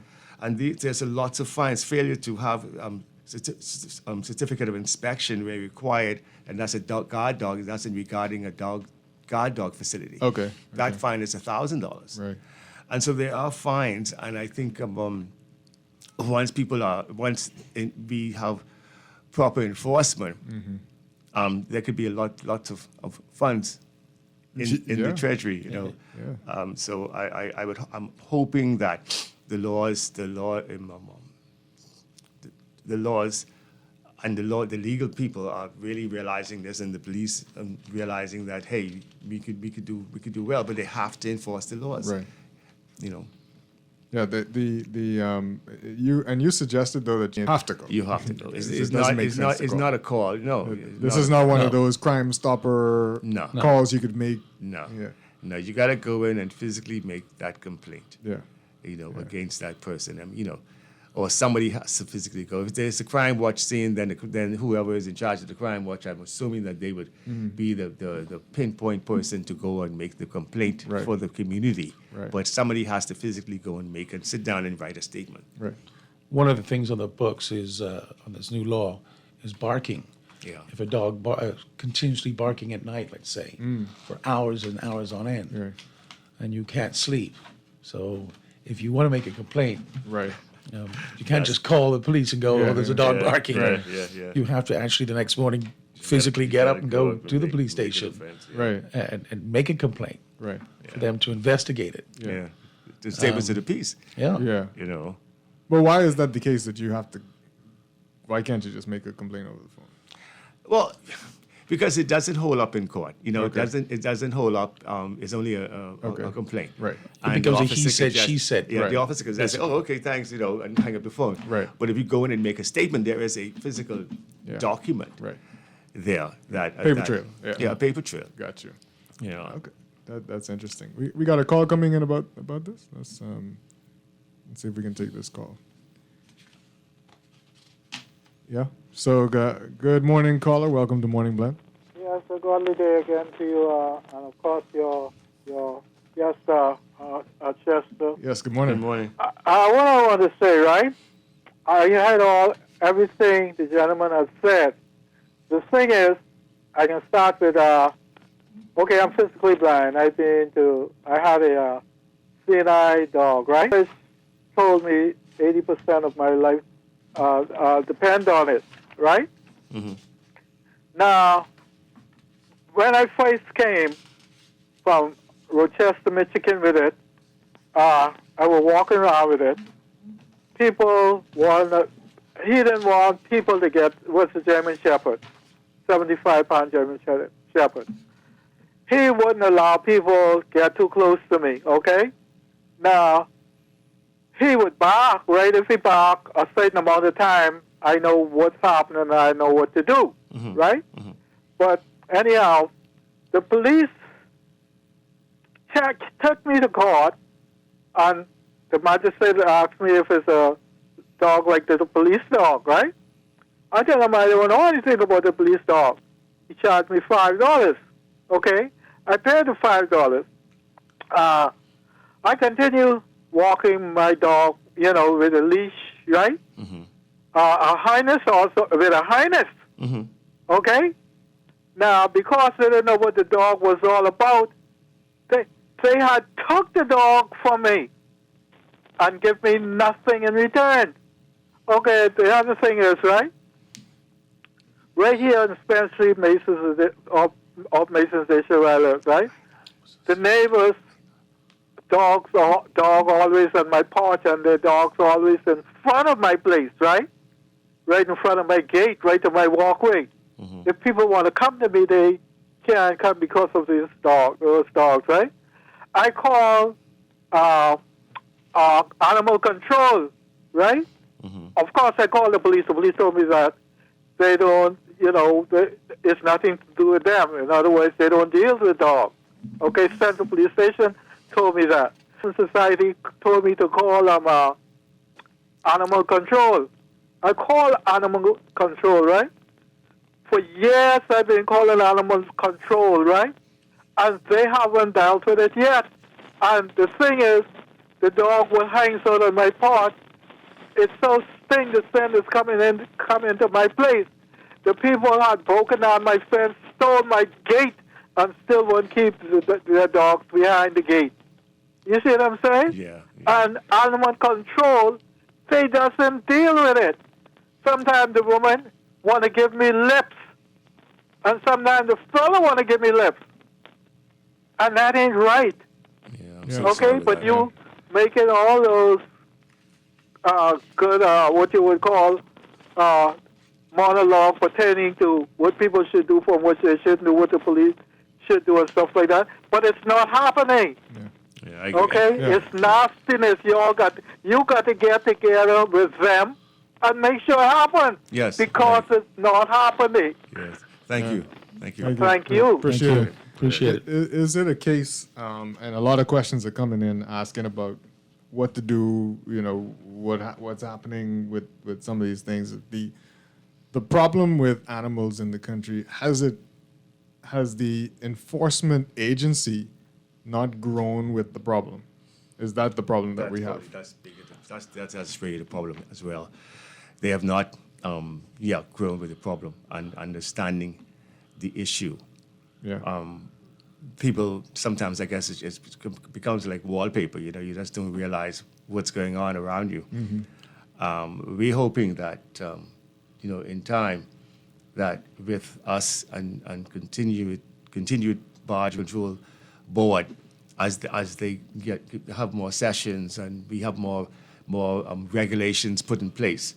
Yeah. I think we're heading in the right direction right now. We're definitely heading in the right direction, but at the same time, as one grows faster than the other, the other one tries to play catch up, and then we go down that other road of money. Yeah. Animal control needs to have buses out there, Yeah, they need to and they need to have a 24-hour service. Yeah. Which Yeah. they do not yet. Yeah, that's an amendment that needs to happen. Right. And now, we need more. Animal control will need more employees, more vehicles, and the list goes on. Yeah. And then, of course, that happens. The courts get backed up. Everything is connected. Everything is connected. So slowly, you're going to get there. Yeah. I guess if they have a designated. Many years ago, they were trying to do a designated court for animal issues. Right. I remember when Paul McQueenie actually was AG, and that's been umpteen years. He wanted to do one. It wasn't, I guess, supported, I'm assuming.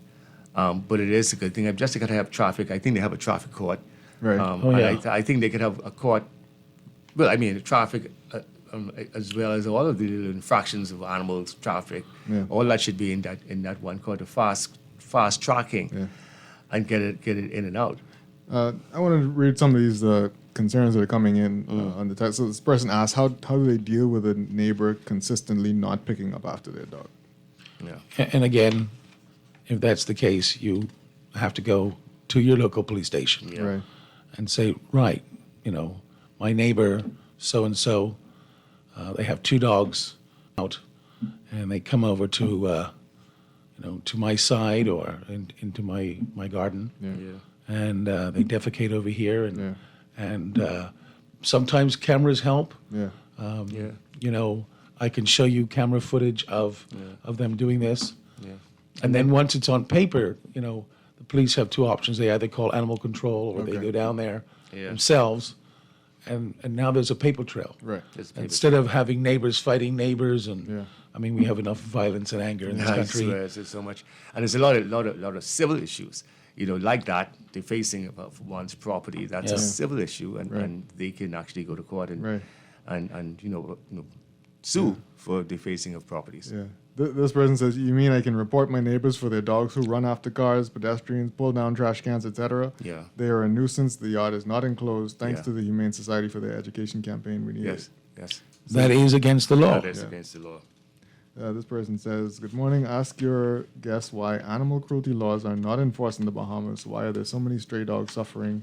If we have laws that govern that unlicensed dogs attacking people is common, Again, there are no enforcement of the law." Enforcement. This person says, "I see one guy has his dog chained up in the sun and rain, suffering every day, and the police do nothing to the owner. Explain that."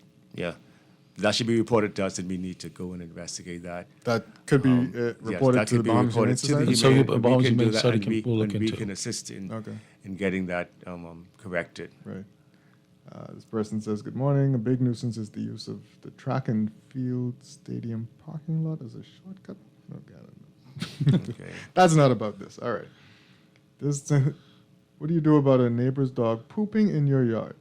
You already complained that the neighbor dog chases passerby. Okay, I think we've talked about that. We've talked about that. And then they say animal never got a response. No, that's the way people feel, right? Yeah.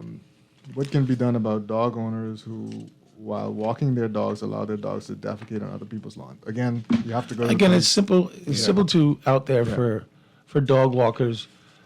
Carry your poop bag. Yeah, they need the poop bags. Yeah, and just carry your poop bag with you, and then when you collect the poop, put it in the nearest trash can. Right.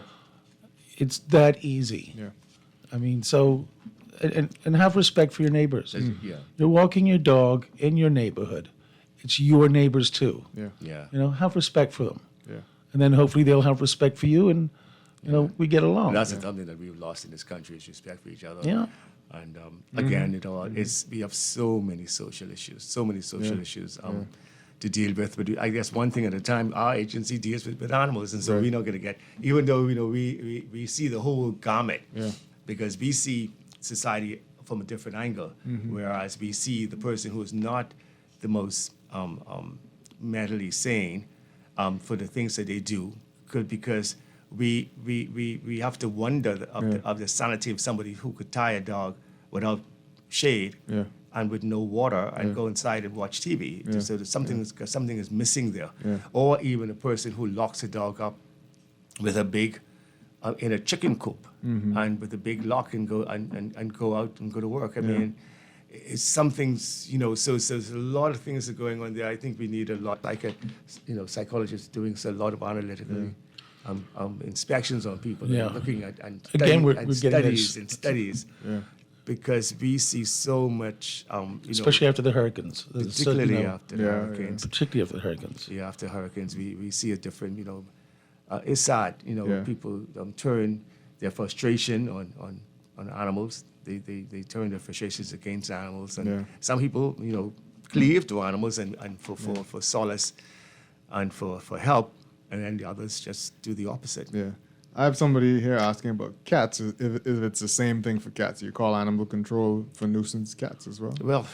Well, cats is something that it is. Yeah, they do with animal control. They for all animals, but I know cats being such a different kind of an animal, different creature. A different creature. They're more wanderers as well. Right. So yeah, they're more wanderers, and animal control will come and trap them. Yeah. Okay. It's a lot more time consuming. As this person says, if you can get them on the phone.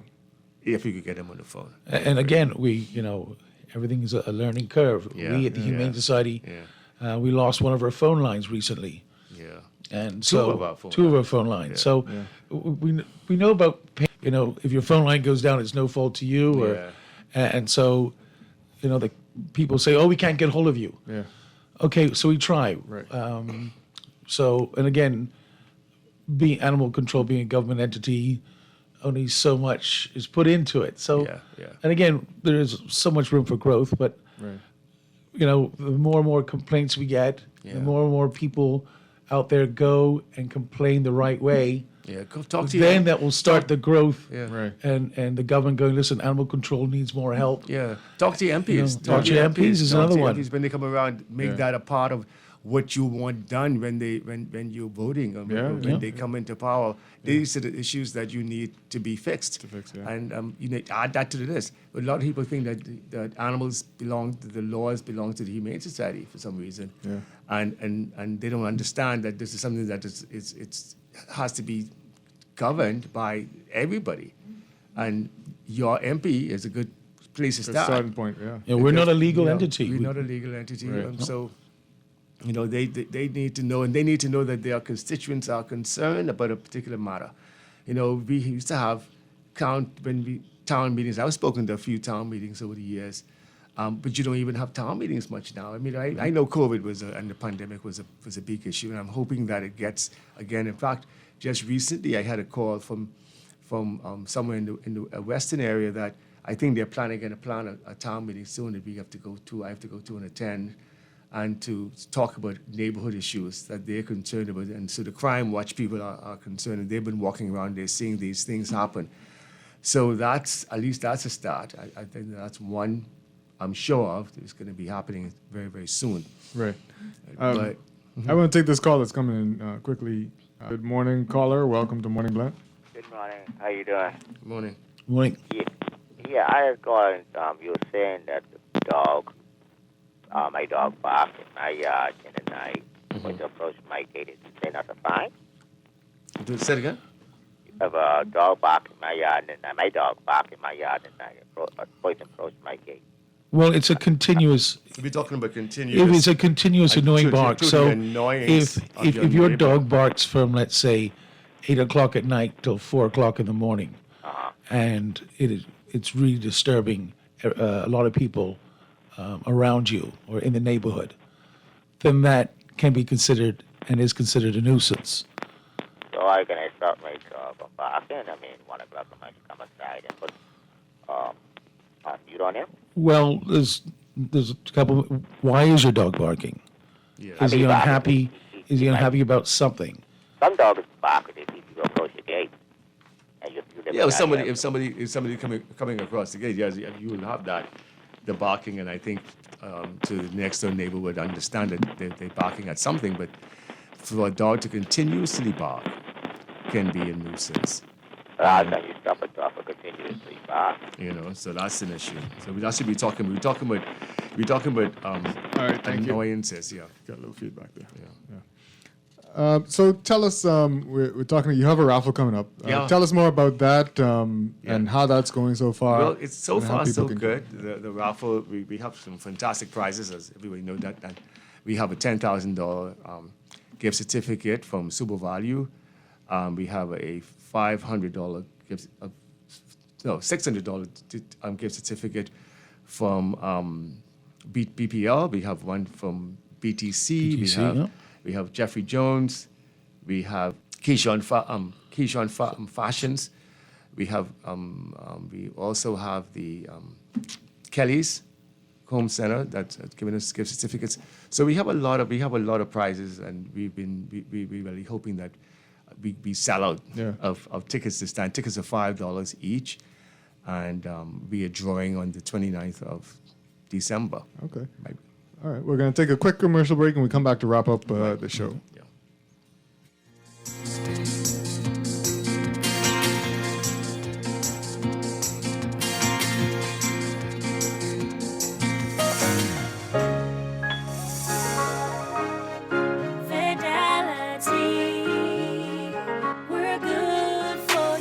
I used to think of the bank as my personal ATM machine. If I wanted a new car, new furniture, a weekend trip to Miami, no problem, just max out the credit card or top up my loan. I was a big baller until I realized that 75% of my salary was going to pay back all those loans. Fidelity's personal financial coaching was the best solution. Fidelity gave me a plan with a debt consolidation loan that has a built-in savings that pays 5% interest. I now only have one low monthly payment plus money in my pocket. Give Fidelity Bank a call at 356-7764 in Nassau or 352-6676 in Freeport. Visit any of Fidelity's locations or visit a website at fidelitygroup.com.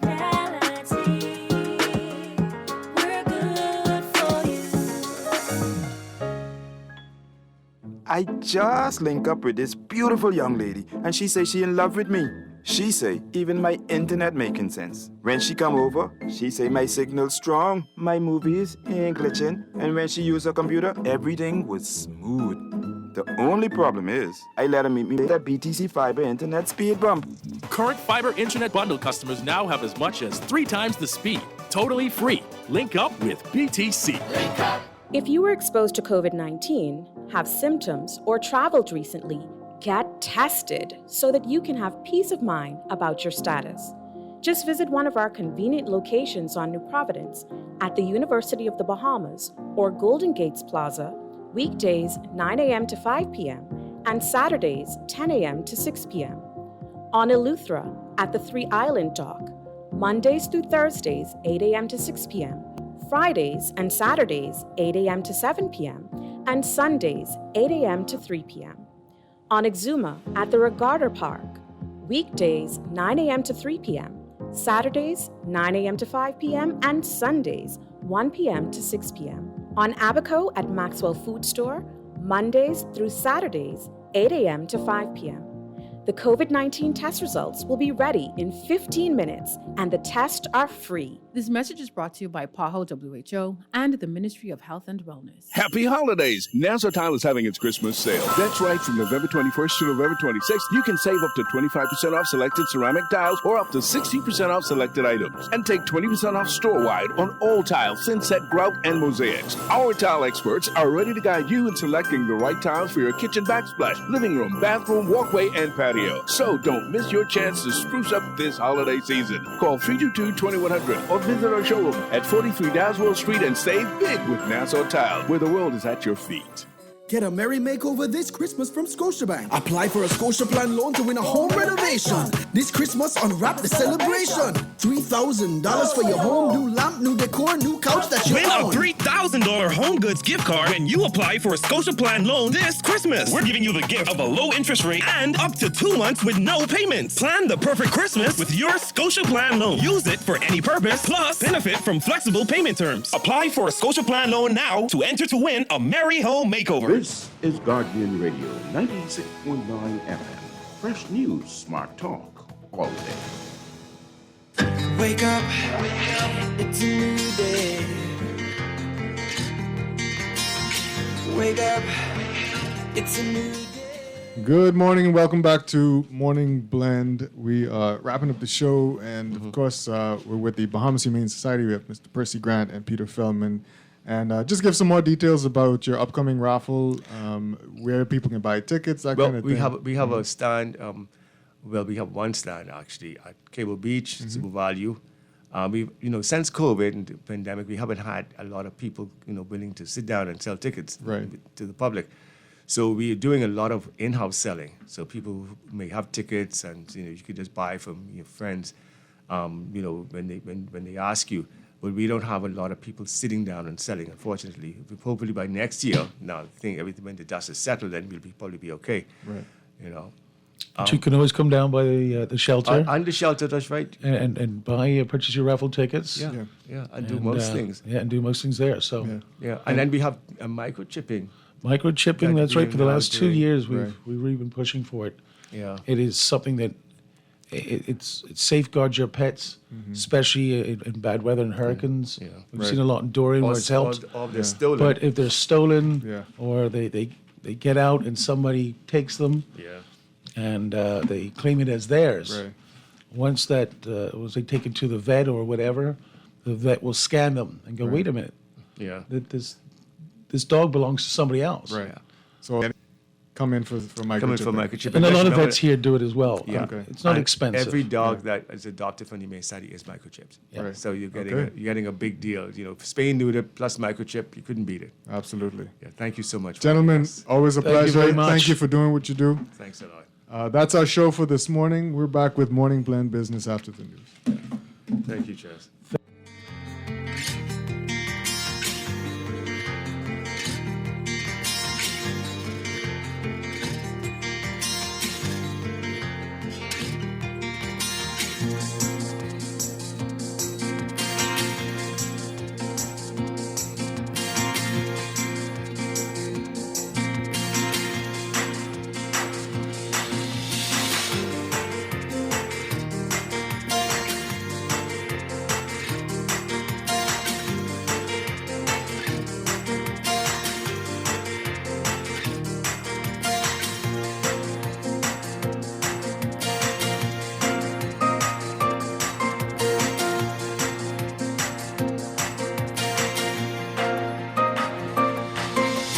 This is Guardian Radio 96.9 FM, Nassau, Bahamas. The views and opinions of the hosts and guests are their own and do not necessarily reflect the position of the management and staff of Guardian Network. Wake up, it's a new day. Wake up.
Good morning and welcome to Morning Blend Business.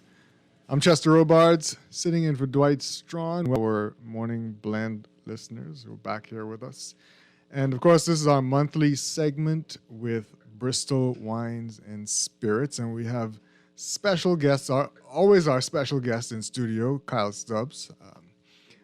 Always a pleasure to be here, And- especially when I have special guests. Yeah, and he's brought special friends with him. From Patrimony Estate, we have Charlotte Fress. Hi. Good morning. Welcome. And from Dow Family Estates, we have Josh Levis. Good morning. Good morning, and welcome to Morning Blend Business. It's always a fun time. Yeah, on the show because we get to talk about wine and other things. But tell us what we have today represented. So these folks are in the market for the week, and it just so happened that it was the third week, and we like to say it's 11 o'clock somewhere. So we start off with talking wine, and then we end up with maybe sipping wine and understanding it a little bit. But these folks represent some amazing wines, some amazing brands, and they've been in the market for about 4 years or so. We started off with a SKU of Dow, and then we expanded that. Josh was here maybe 12, 14 months ago, and we did a fantastic activation with Cafe Below in Rosewood. Right. And we had a tasting at Premier Cru. Since then, the brand is really, stuck. And they both kind of said it's time to make a trip back down to the Bahamas to see what's happening. And so they're just spending the week, talking about Dow, giving us a little bit of stories. Yesterday, we had a fantastic training session with the Bristol team. Last evening, we had an awesome dinner at the Life at Key Club. Okay. And then throughout today's conversation, Josh and Charlotte, the story behind wines. Yeah. And, on the radio, we always talk about knowing a little bit more so you could appreciate a little bit more. Yeah, absolutely. When we don't know, we can't appreciate, and we end up abusing. It tastes a little better when you know the story. Yeah. So we're going to get into a little bit of storytelling, and then we'll, profile these two wines. I'm certain we've tasted this rosé before on radio, but we'll have a conversation about that, and then we have a nice pessimist blend that we'll have a conversation with. But it's just, they're here in market to say thank you for, good business, good partners, see if there's any opportunities. But, we're all about liquid to lips, and for me, right. I'm not a brand guy, I'm a wine guy. And when these folks come to town and, the juice that's in these bottles, I think, I could put my face behind. And absolutely. So I'm excited to have them in the market with us for the week. I'll put myself behind Dow too. So there you go. I'm not ashamed to say it. But absolutely. Yeah, let's start with Charlotte, because I don't know if we've heard about Patrimony. I don't know if you talked about it. Right, so Patrimony would have been one of the last that we added to the portfolio from Dow. Right. It is on the Lux level. Right. And through this conversation, we'll understand a little bit of an identity shift that's happening within Dow. So Dow stands on its own now, and Patrimony stands on its own. So that's, hence we have Charlotte and Josh. Okay. But, Patrimony is the Lux of that family, right. And it deserves a little bit of attention. Yeah. And so I think so the way they're doing things and having Charlotte here specifically on that, but tag teaming with Josh, who says he's the senior at Dow, I think is an awesome combination. Yeah. So tell us a bit about Patrimony Estate. Yeah, sure. Well, Dow Vineyards Estate has been developing, started in 2007, if I'm not mistaken. And funny enough, the place where we are growing the vine is a mountain. Right. And the Dow brothers, who are at the original project, Daniel being the younger brother and winemaker, he always says that with Dow, they've been climbing up the mountain, discovering the land, understanding the land and what was the potential behind it, and the specific terroir and how to handle it. But with Patrimony, it was like kind of reaching the top of the mountain and realizing that this place was actually had the potential to give even more than what they were already doing and amazingly doing, with Dow being one of the main premium Californian brand around. But they wanted to go a little further, especially in an appellation that is Paso Robles, that is not as known as Napa or Sonoma, right. And the idea they had behind it was really to kind of put forward Paso Robles in a way that you can compete and bring in wines that are as good of a quality as you can have in Bordeaux, with third growth wine, or the best Napas, the best Super Tuscan, or the best Rioja wines. And that's really what was behind the project. Yes. And because Daniel and George actually are Lebanese. They really had as an inspiration Bordeaux being really what they been learning about wine when they were young. Right. And they decided to go a little bit this way, whereas Bordeaux varieties focus. And that's what they've been trying to do with Patrimony, and really sparing no resources to try to build the best wine possible from this appellation. Right. So what do we have coming out of Patrimony? So we I was just going to say, in our market right now, we have a Cabernet Sauvignon, I believe 2 vintages. We kind of found out yesterday, 2017, 2018. That's right. Actually, you even had a little bit of 2016 at some point. There you go. And so that's the only thing that's here. But these lovely folks brought in some treats that we will experience tonight. And depending on guest feedback and our good friend, Mr. Gazzaroli at Great Cliff, I could see some other SKUs from Patrimony ending up in our market sooner than later. Yeah, absolutely. And no matter what, it's always going to be limited production. So it's just going to be a few. Excellent, excellent. So, Josh, tell us a bit about Dow, the backstory. I loved the backstory when we did the tasting. You said 14 months ago? I can't believe it was last August. Yeah. Wow. And it was a great story. We told the story when we had some Dow on the show, but I'm sure you can add to that.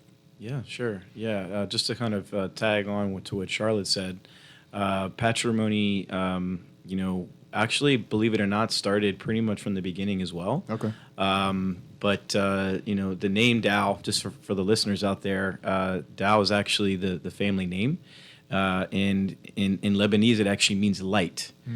Which I think is beautiful because, the story is straight out of a storybook, really. I remember the first time hearing George and Daniel speak, actually at an event, it was almost 7 years ago now, and it's after hearing them tell their story, it inspired me to want to be a part of their journey that they're on right now in wine.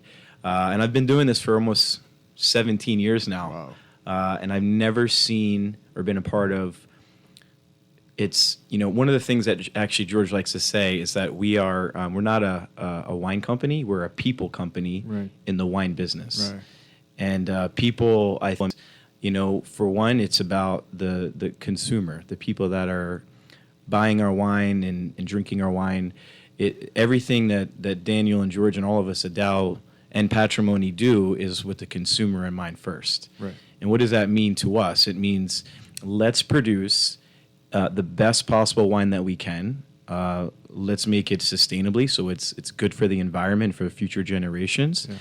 But let's literally spare no expense and deliver an incredible experience to the consumer. But let's also not charge an arm and a leg for it either, which unfortunately can happen sometimes in the wine space.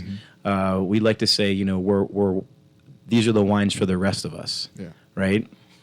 And I just enjoyed that. It was refreshing. It was really good to hear. And that was just one of the many reasons I wanted to join George and Daniel on this journey. But to kind of complete the cycle on the people thing, it's about the consumer, but it's also about the people that work for the family. Right. They're incredible people. They really care about every single person that works for them, whether it's in the vineyards, in the winery, at the tasting room. People like Charlotte and I who are out spreading the gospel, if you will, around the world. They care about us. They want to give people opportunities. They want to have them thrive, give them the tools to succeed, and really feel like you're part of the family. So I just want to say that. Maybe that's a little bit something different that wasn't. Yeah, and you are growers. Yes. So you do that. And I think what was fantastic about the story about growing is that they really looked around for the perfect place. Yes. Tell us a bit about that. Got a great memory. It's incredible. Yeah, and just a quick refresher. So George and Daniel, like Charlotte mentioned, were born in Lebanon. They were there during the war, so they had to escape narrowly. It was pretty tragic. And then they came to France and then eventually came to the U.S. And like to say, they were very blessed and fortunate to be able to have the opportunity. So they did actually come from a completely different background. They're not from a wine family. Right. They were engineers originally, and when they built their company and sold it, they went on this journey. It was a 9-year journey to find this very specific place that Daniel had in his mind. Right. And it was two things. It was mostly about soil, And I'm sure Kyle has talked about soil on this show before. It's a very important part of wine. Yeah. But he was looking for what he called a French soil. It's actually there's a French word for it, argile calcaire. It's calcareous clay limestone, and I won't do this about as far as our go. But anyway, very specific soil, hard to find really outside of France. So he looked everywhere: South Africa, Argentina, Napa Valley, Sonoma, many different, even Mexico, I think. And he wound up finding it in this place in the central coast of California called Paso Robles, right really in the heart of the Central Coast. And him and his brother George drove up to this property that was for sale. They sat on top of the mountain, they looked out, and they said, this is where we're planting our flag. And it turns out that this place had that soil. Right. But not only the soil, Charlotte mentioned this about the climate of Napa. The climate is actually quite unique, too, because of the elevation. Right. And because of the proximity to the ocean, which is the Pacific is quite cold, unlike what we have here, which is nice and warm year-round. That makes the temperature really perfect. So we like to say we have the best of both worlds on Down Mountain. We have the soil of France, and we have the climate of California. It's a rare phenomenon, really, to see that. And I guess it's then a testimony to the taste and of the wine. And I like I've told Kyle and I've told other people just out of the blue, I'm like, Tao has a really great taste. Yeah. I don't know what types of drinkers other people are, but I don't know if my palate is specific. But it's amazing. No, to Josh's extent, it's just for us to, that great climate, what does that translate to inside the bottle, right? And usually California, it's good, pleasant fruit that our palate enjoys, right? A noticeable alcohol component, right? In the Caribbean, we like alcohol. We want to buzz, per se. And then all of the other finer details that we won't geek out. But, when we talk about free-run juice and what does that turn out with in terms of the feel of texture and tannins. Right. So putting all of that together, all of the specifics that Charlotte and Josh spoke about, gives us a product that our palate, no matter where we are on our wine journey, can enjoy.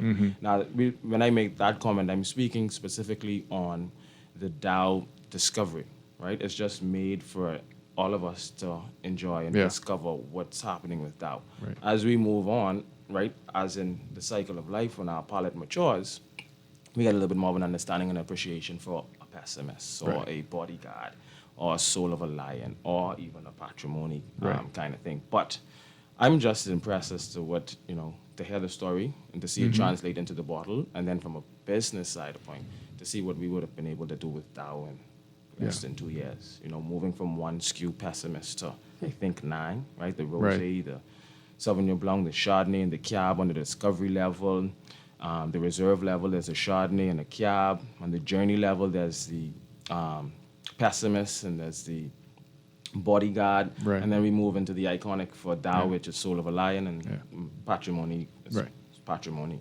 But I think, the specifics and it was a 9-year journey, but I'm certain that, over a conversation, they would say it was worth it, kind of thing. But all of that is what's delivered inside the bottle. Yeah. Well, you know how I feel about Bodyguard. So. I was trying to remember. It was the Bodyguard. It was Bodyguard. Okay. I have it in my rack. Yes. Waiting for a special occasion. But anyway, hey, I'm sorry. I'm here to sell it, right? That's fine. But this is a business segment. How the business has been over the past year. Things have, across the globe have teetered. We've got a war. Just how things have been. Yeah. Maybe we could both take this one, Charlotte. But I could just, from my experience, we've been very fortunate at Dow. We've only been exporting now for about 3 years, which coincidentally was at the beginning of the global pandemic. And, it was a little scary at first, but I think what we've realized, with a few exceptions, that most people around the world still wanted to drink wine. And I think the hardest part was just sort of getting it to them. There was a lot of issues with logistics and supply chain, which are still lingering. But we've just been fortunate to, I think, have the right partners. And to me, that's one of the biggest keys is to have, we're just a small family-owned winery, and we rely on people like Bristol and our other partners around the world to help us get the wines to the consumer. Yeah. So, all in all, we've actually had a great 3 years. We're very fortunate. I would say, honestly, one of the biggest, I think, wins was that during the pandemic, we did not have to lay off a single person. Not a single person was even furloughed. Everyone kept their job, and then we've actually hired more people. So things are good. So, Charlotte, you want to add anything? Yeah, well, to add up to that, actually, I would say that indeed it's been actually opportunities for us because, well, during the pandemic, I guess you had a little bit more time to kind of reflect on what you've been doing. Right. When you think about DAO, that's a project that developed so fast in such an amazing way. Yeah. And I think that having Patrimony now developing not on its own, because it's always going to belong to the same family with the same winemaker, but thinking that despite the COVID, such project has been able to develop and so fast, that's quite amazing. I mean, it had up to the story for sure. And one of the things we were discussing about with Josh is that for an American winery, having that perspective that the export market is probably as important as the domestic market is also something special. Yeah. And I think you can probably relate that to the origin of the owners of the winery being so multicultural and human as well, and having the will to share whatever they are doing in the vineyards with the rest of the world. And that's, I think, something very important. And that's what we're here for, basically. Yeah, absolutely. Let's take our break, and we'll be back and talk more with these great people.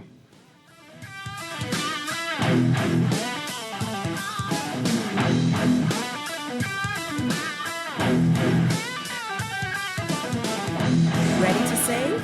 You can put words into the CFAL Savings Express Plan and make sure your money keeps growing. Earn interest on your savings while you're sleeping, eating, or standing in line at the bank. Ready to invest? Start by putting $1,000 into our mutual funds and earn interest there too. Because at CFAL, your interest is our interest. Visit CFAL.com to start now. CFAL, growing wealth for future generations of Bahamians. The Access Accelerator Small Business Development Center is here to help small businesses throughout the entire Bahamas. To better serve you, we've made it easier to contact us. Call 461-7232, WhatsApp 359-0626 or 359-2394, email helpdesk@spdcbahamas.com, or submit a ticket when you visit our help center at accessaccelerator.org. The Access Accelerator, empowering small business. Florida Auto Parts can deliver all the auto parts your car will ever need, direct from the USA and from around the world. Auto Parts provides fast delivery on auto parts, and we ship throughout the Bahamas, genuine or aftermarket, new or used, and all for the best price. Call Florida Auto Parts Trusted Parts Rep on WhatsApp at 1-786-772-8777 to save on your next auto parts purchase. Florida Auto Parts, the right parts at the right price. The Access Accelerator Small Business Development Center is here to help small businesses throughout the entire Bahamas. To better serve you, we've made it easier to contact us. Call 461-7232, WhatsApp 359-0626 or 359-2394, email helpdesk@spdcbahamas.com, or submit a ticket when you visit our help center at accessaccelerator.org. The Access Accelerator, empowering small business. Fidelity, we're good for you. We know how important collecting your money can be to the success of your business. Start your relationship with Fidelity today so that we can show you the many options available to you with our merchant services. From click and pay options online to merchant terminals and e-commerce options. We're here to help your business succeed. For more details, speak to one of our business development officers at 356-7764 in Nassau or 352-6676 in Freeport. Visit our website at fidelitygroup.com or visit any of our branches.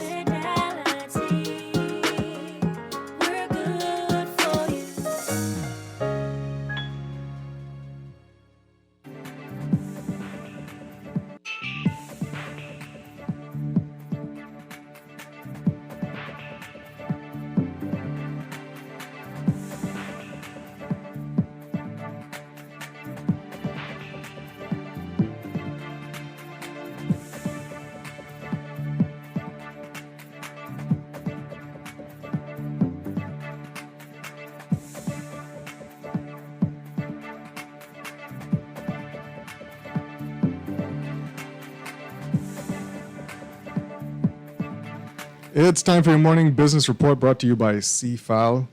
BPL bills reflecting new fuel charge increases issued. The first Bahamas power and light bills reflecting new fuel charge increases have been issued, but BPL Chief Executive Officer Siobhan Cambridge said it's still too early to determine if the glide path and recovery strategy implemented by the power company has been effective.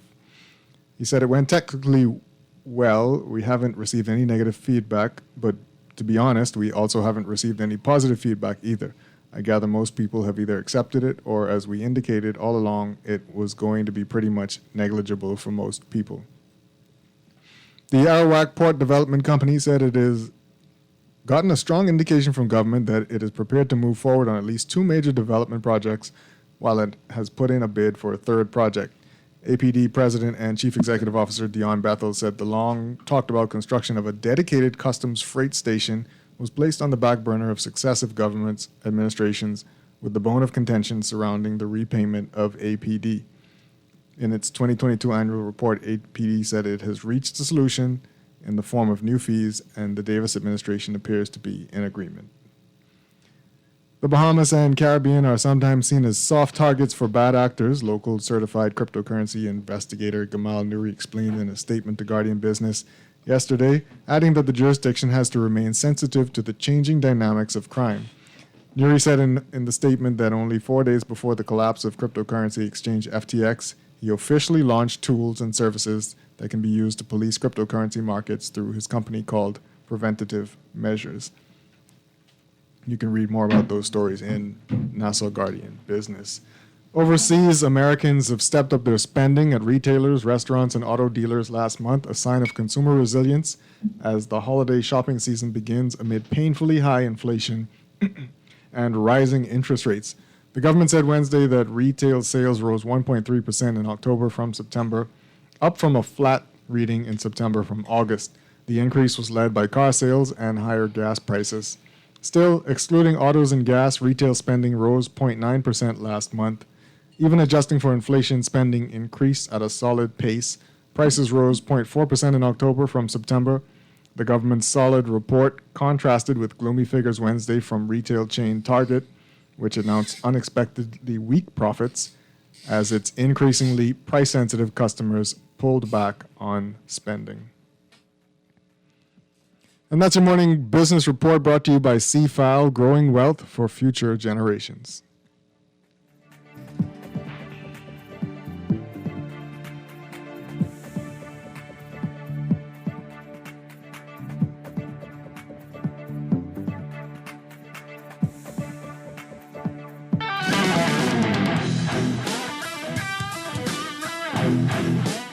Welcome back to Morning Blend Business. I am Chester Robarge. We are enjoying the time in our monthly segment with Bristol Wines and Spirits. We're talking to Kyle Stubbs, Charlotte Fress, Josh Lavis, and we're talking with the Dow Family Estates and Patrimony Estate.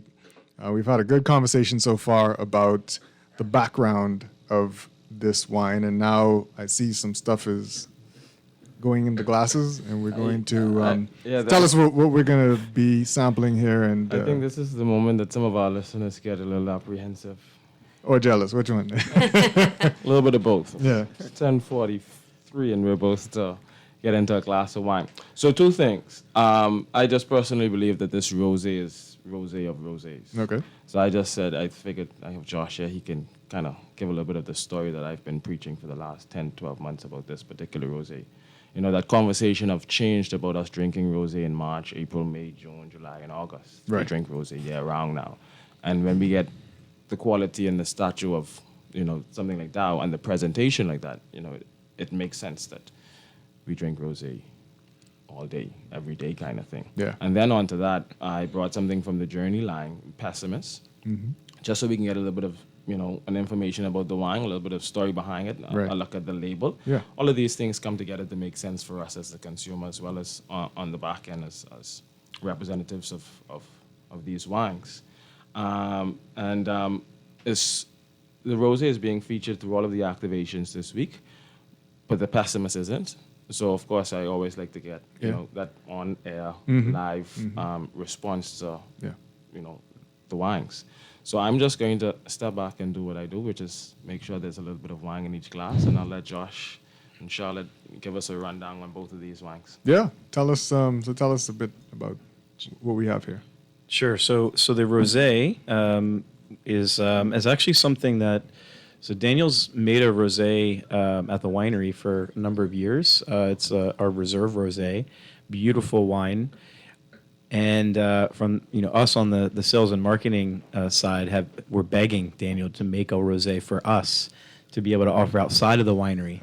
But like Daniel Dow always does, he's very intentional about things, and he said, "Okay, you guys want a rosé, and let me make one for you." I think this is great because this actually ties into the background. When the Dow family was living in France, they were actually in the southern part of France, in the Provence region, which, let's be honest, is probably... It's kind of a religion, drinking rosé over there. Yes. I think most people, when they think of rosé, they probably think of Provence, France. Okay. That's where the most popular rosés come from right now in the world. So he said, I want to make a rosé that is as close to possible of the rosés from Provence, but from our region in Paso Robles in California. So there's actually a method. Daniel calls it méthode provençale. It's the traditional Provence method of making rosé, which is a little different than others. They actually use, it's called direct press, and they use what they call a champagne press to lightly sort of squeeze the grapes and just, I'm not sure if everyone knows this, I'm sure most do, but rosé is actually made from red grapes. Right. So in this case, it's Grenache, and we use this light press to just squeeze the grapes gently and to get the juice out, and then we basically let that juice soak with the skins for just a few hours, and then we basically rack the skins off, and then we have this really beautiful light pink, we call it salmon color, and we basically produce that rosé, and it comes out and it's beautifully fresh, very aromatic. I love the notes on this. You get a lot of peach, papaya, kiwi. It's just so refreshing to drink, and I think especially in a place where like this, where it's pretty much warm year round. Yeah. Although I've jokingly heard some people say, it gets a little cold when it gets down to the mid 80s. It's true. Which is really perfect rosé drinking weather. Anyway, so that's how it's made. It is in a very custom, beautiful bottle. It's actually, the bottle itself doesn't have a paper label on it. Right. It's actually screen printed, which is nice if, you've got it in a bucket of ice. By the pool or wherever your barbecue, whatever, and it makes it easy. It doesn't have to worry about the label kind of falling off or coming apart. So really, really nice wine. And we drink it all year round. Indeed. So before Josh jumps into the pessimist that we will enjoy, for the listening audience, right? He speaks about it being, traditional Provence method. Right. There's a price tag that comes along with some of those things, right? And so without calling any other names, competitions for this wine go at $35, $36. And this usually retails at $32.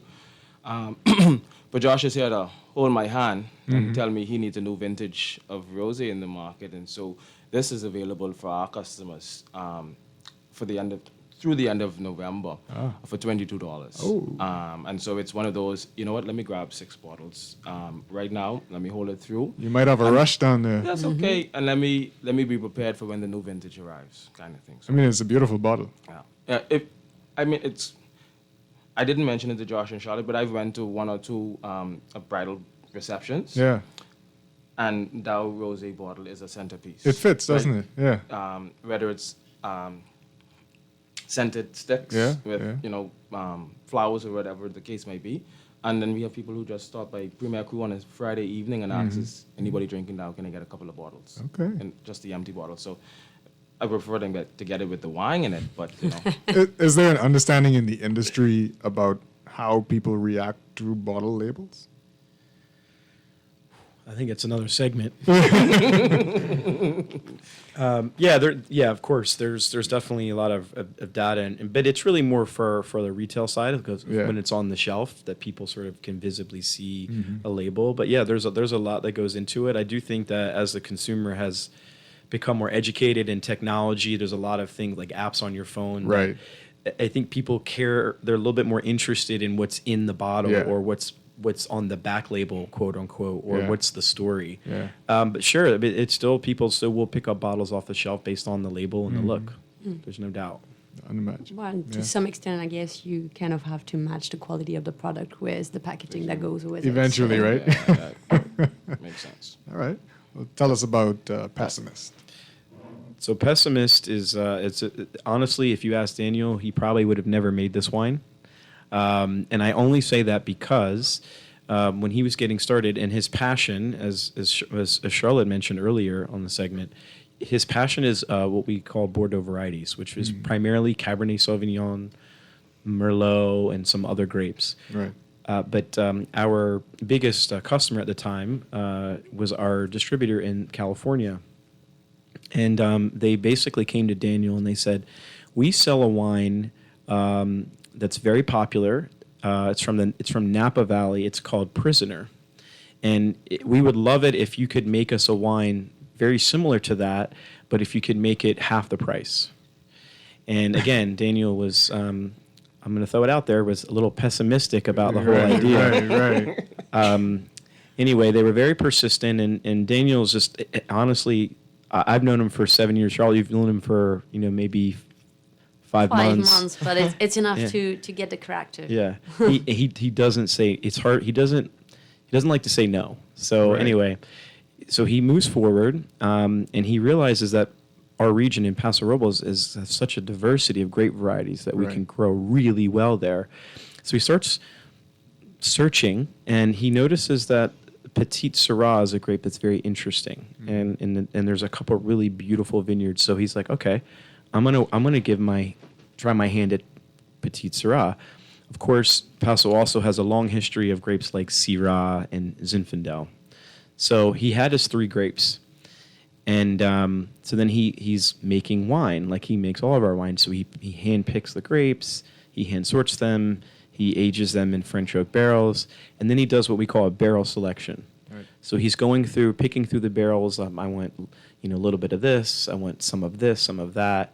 And he comes up with this wine, and it looks great. It's really dark, deep color. It smells wonderful, really beautiful texture on the palate. It's crowd pleasing, we say. Yeah. Okay, I have a wine, but I don't have a name yet. So he's, okay, let's have fun with this. So he kind of replays everything back in his head, and he says, okay, well, you know what? I was very pessimistic about this project to start with, and you know what? I'd rather be a pessimist than a prisoner. And on top of that, just as the cherry, a pessimist is never disappointed. That's true. When you think about it. So it kind of fits. So that's the kind of the story behind the name Pessimist. And then I know since this is radio, the listeners can't see the bottle, but the label, there's a different story with the label. A little bit more serious story, but this was actually his brother George who came up with the story. Right. So if I can kind of describe the label to the listeners, it's a beautiful label. It's an artist rendition of a dream that George had. Okay. Unfortunately, it came at a really dark time for the family. The brothers and their sister lost their mom, their dad, and their other sister, all within basically a 12-month period. Right.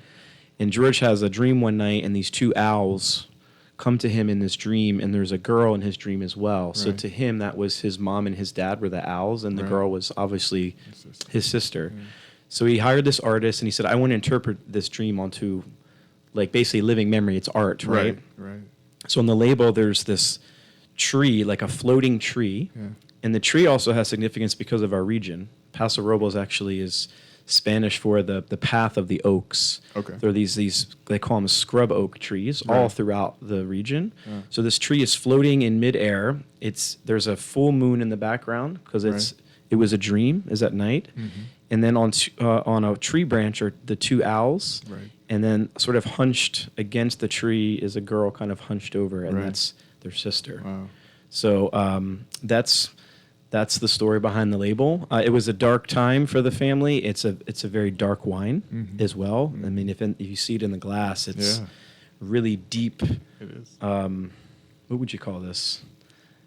Purple? Yeah, like amber something.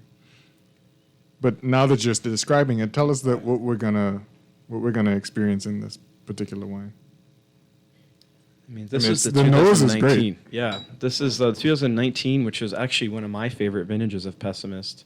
So this is predominantly Petite Syrah, and then you have Zinfandel Syrah, and then actually, I believe the 19 has a little bit of grape called Tannat in it as well. So just for my personal, what I pick up on this wine, I mean, it's definitely, wow, it's like it's perfumed. Yeah, absolutely. Like I get like blackberry pie. You guys please jump in too. Definitely some dark fruit character. My first whiff was almost like sweet fruit. Ripe fruit. Yeah. Mm-hmm. Yeah, I mean, I always get definitely blackberry, blueberry, black plum. Definitely a lot of spice to it as well. 100%. A very attractive tannin structure. Yeah. It's there and it makes you...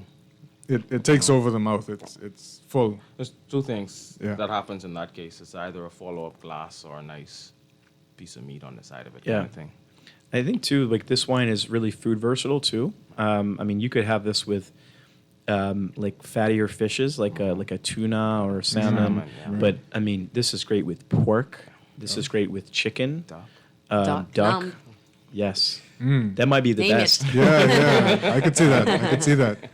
You could do Yeah. this with beef too. So yeah, it's very food versatile. Yeah. Honestly, this is a good hamburger and pizza wine too. So Oh, well, you know, it doesn't have to be fancy. There you go. It makes There you sense go. with a little bit of that Zin in there. You know, Zinfandel is it's fun. Yeah. It's casual stuff. Right. Friday, burgers, pizza, Yeah. homemade Yeah. spaghetti.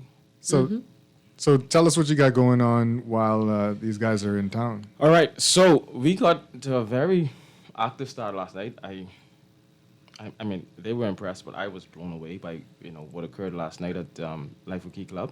Right. Very intimate. I think it was 22 of us, 3 courses, fantastic conversations, and I think we ramp it up tonight.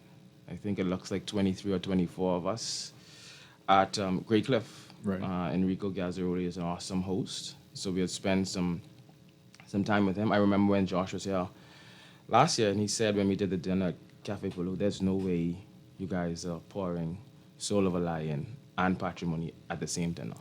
That happens tonight. Right? Soul of a Lion and All right. Patrimony at the same dinner. Wow. So we're looking forward to that. And then a very good partner of Bristol Wines and Spirits is Chef Devon and Wild Time.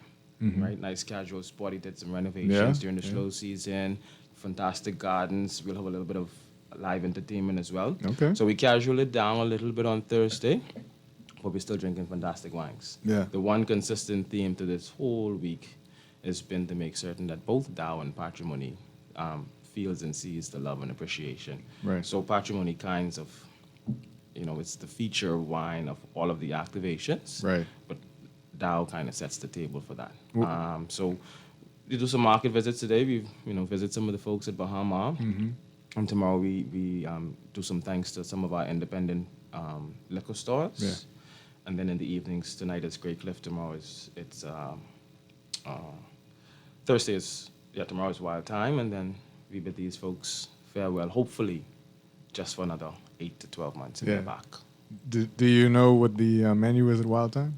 I do not, and I love Chef Yeah. that kind of way. I'm sure it's gonna whatever it's gonna be fantastic. Same thing I just told them on the Yeah. ride here. But Chef and I, we go back and forth. So sometimes 2 weeks in advance, I have Yeah. a menu. We know exactly what the game plan is, Yeah. and then sometimes we show up, and I just rely on his expertise, Right. and he always exceeds those expectations. So I anticipate he'll give me a rundown today, but I think it'll be an element of surprise tomorrow. And as to what are you those pouring plans is. there? Tomorrow we're going to do a little bit of Dow. So the rosé has been traveling with us all week. So we Yeah. start off the reception with the rosé. Okay. Chef is good on seafood. Right, So yeah. that'll be the only activation that the Sauvignon Blanc sees a little bit of action. Okay. And then we have Patrimony, and then we have Dow Cabernet. Excellent. So just a little bit of putting some pressure on Chef to see Yeah. what he's going to do dessert-wise with the Cabernet. Okay. Or if we need to move the Cabernet and do what we did last night and have the Cabernet on the side of the Patrimony and then allow the dessert to do what it does. Awesome. But I'm certain Chef is listening and thinking and Yeah. making some preparations. And You're there's trying a to reason- plant. So you're trying to plant some seeds. Yeah, there's a reason why he's at the end. He'll knock it out the park, and I have there no you doubt go. on that. Well, Yeah. there you go. We still have a couple of seats available for tomorrow's dinner. So if anybody's listening, it is at $150 plus. It comes at $190 all in. You can just send me an email Per at Kyle, person. per person. Kyle.stubbs@bristol.bs. And just for the person who might be concerned about the price point, the feature wine of this entire week retails at $500 a bottle. Yeah. That's patrimony. Yeah. And so it's one of those, you know what? I have $125. Let me find another $65. Yeah. Myself included, because who knows the next time I'll drink patrimony and have it with Chef Devon's. Well, there you dish. have it. There you have it. As we wrap up the show, anything new coming? Anything you could kind of tease? Well, I have to say that with Patrimony, we're excited because we are actually creating our own estate and own vineyards around the estates Right. next to the Dow mountain, basically. So we're going to create a whole new experience with a hospitality site, with casitas, with a Michelin star restaurant that goes with it. And that's one of the exciting things that we are looking up. Oh, wow. And hopefully with Kyle, we have the chance to bring a few more SKUs into the market, bringing a bit more exoticism to the Bahamas with the Cap Franc as well. That's one of the exciting products that we have online. So Awesome. that's I assume you do tours winery over in California. Yes, we do. We have an amazing hospitality team, and Mm-hmm. I'm biased for sure, but I have traveled a lot of places, and I Yeah. think our team is the best. Right. They really, really, we take care of every single guest like they're part of the family. And yes, we do vineyard tours. We'll do barrel tastings. Yeah. We have a chef on site that we do lovely local food. So we do all that, and it's just a beautiful place. Yeah, we have if you're interested, our Instagram page has tons of pictures of people. It's really, honestly, most of our Instagram is just people coming to visit us and posting their pictures Yeah. at the winery, so you can kind of see what it looks like. My wife and I have been, as we say in the Bahamas, jonesing for a wine country tour in California, and I'm not giving her an option. We're going there. I mean, we'll be Come to happy- Paso. We'll be happy to welcome you there. Yeah, absolutely. We're coming to Paso. That is our show, Morning Blend Business. Kyle, Josh, Charlotte, thank you so much. Thank you. For Thank your you so much. expertise. We appreciate you, and enjoy the rest of your time. That's Morning Blend.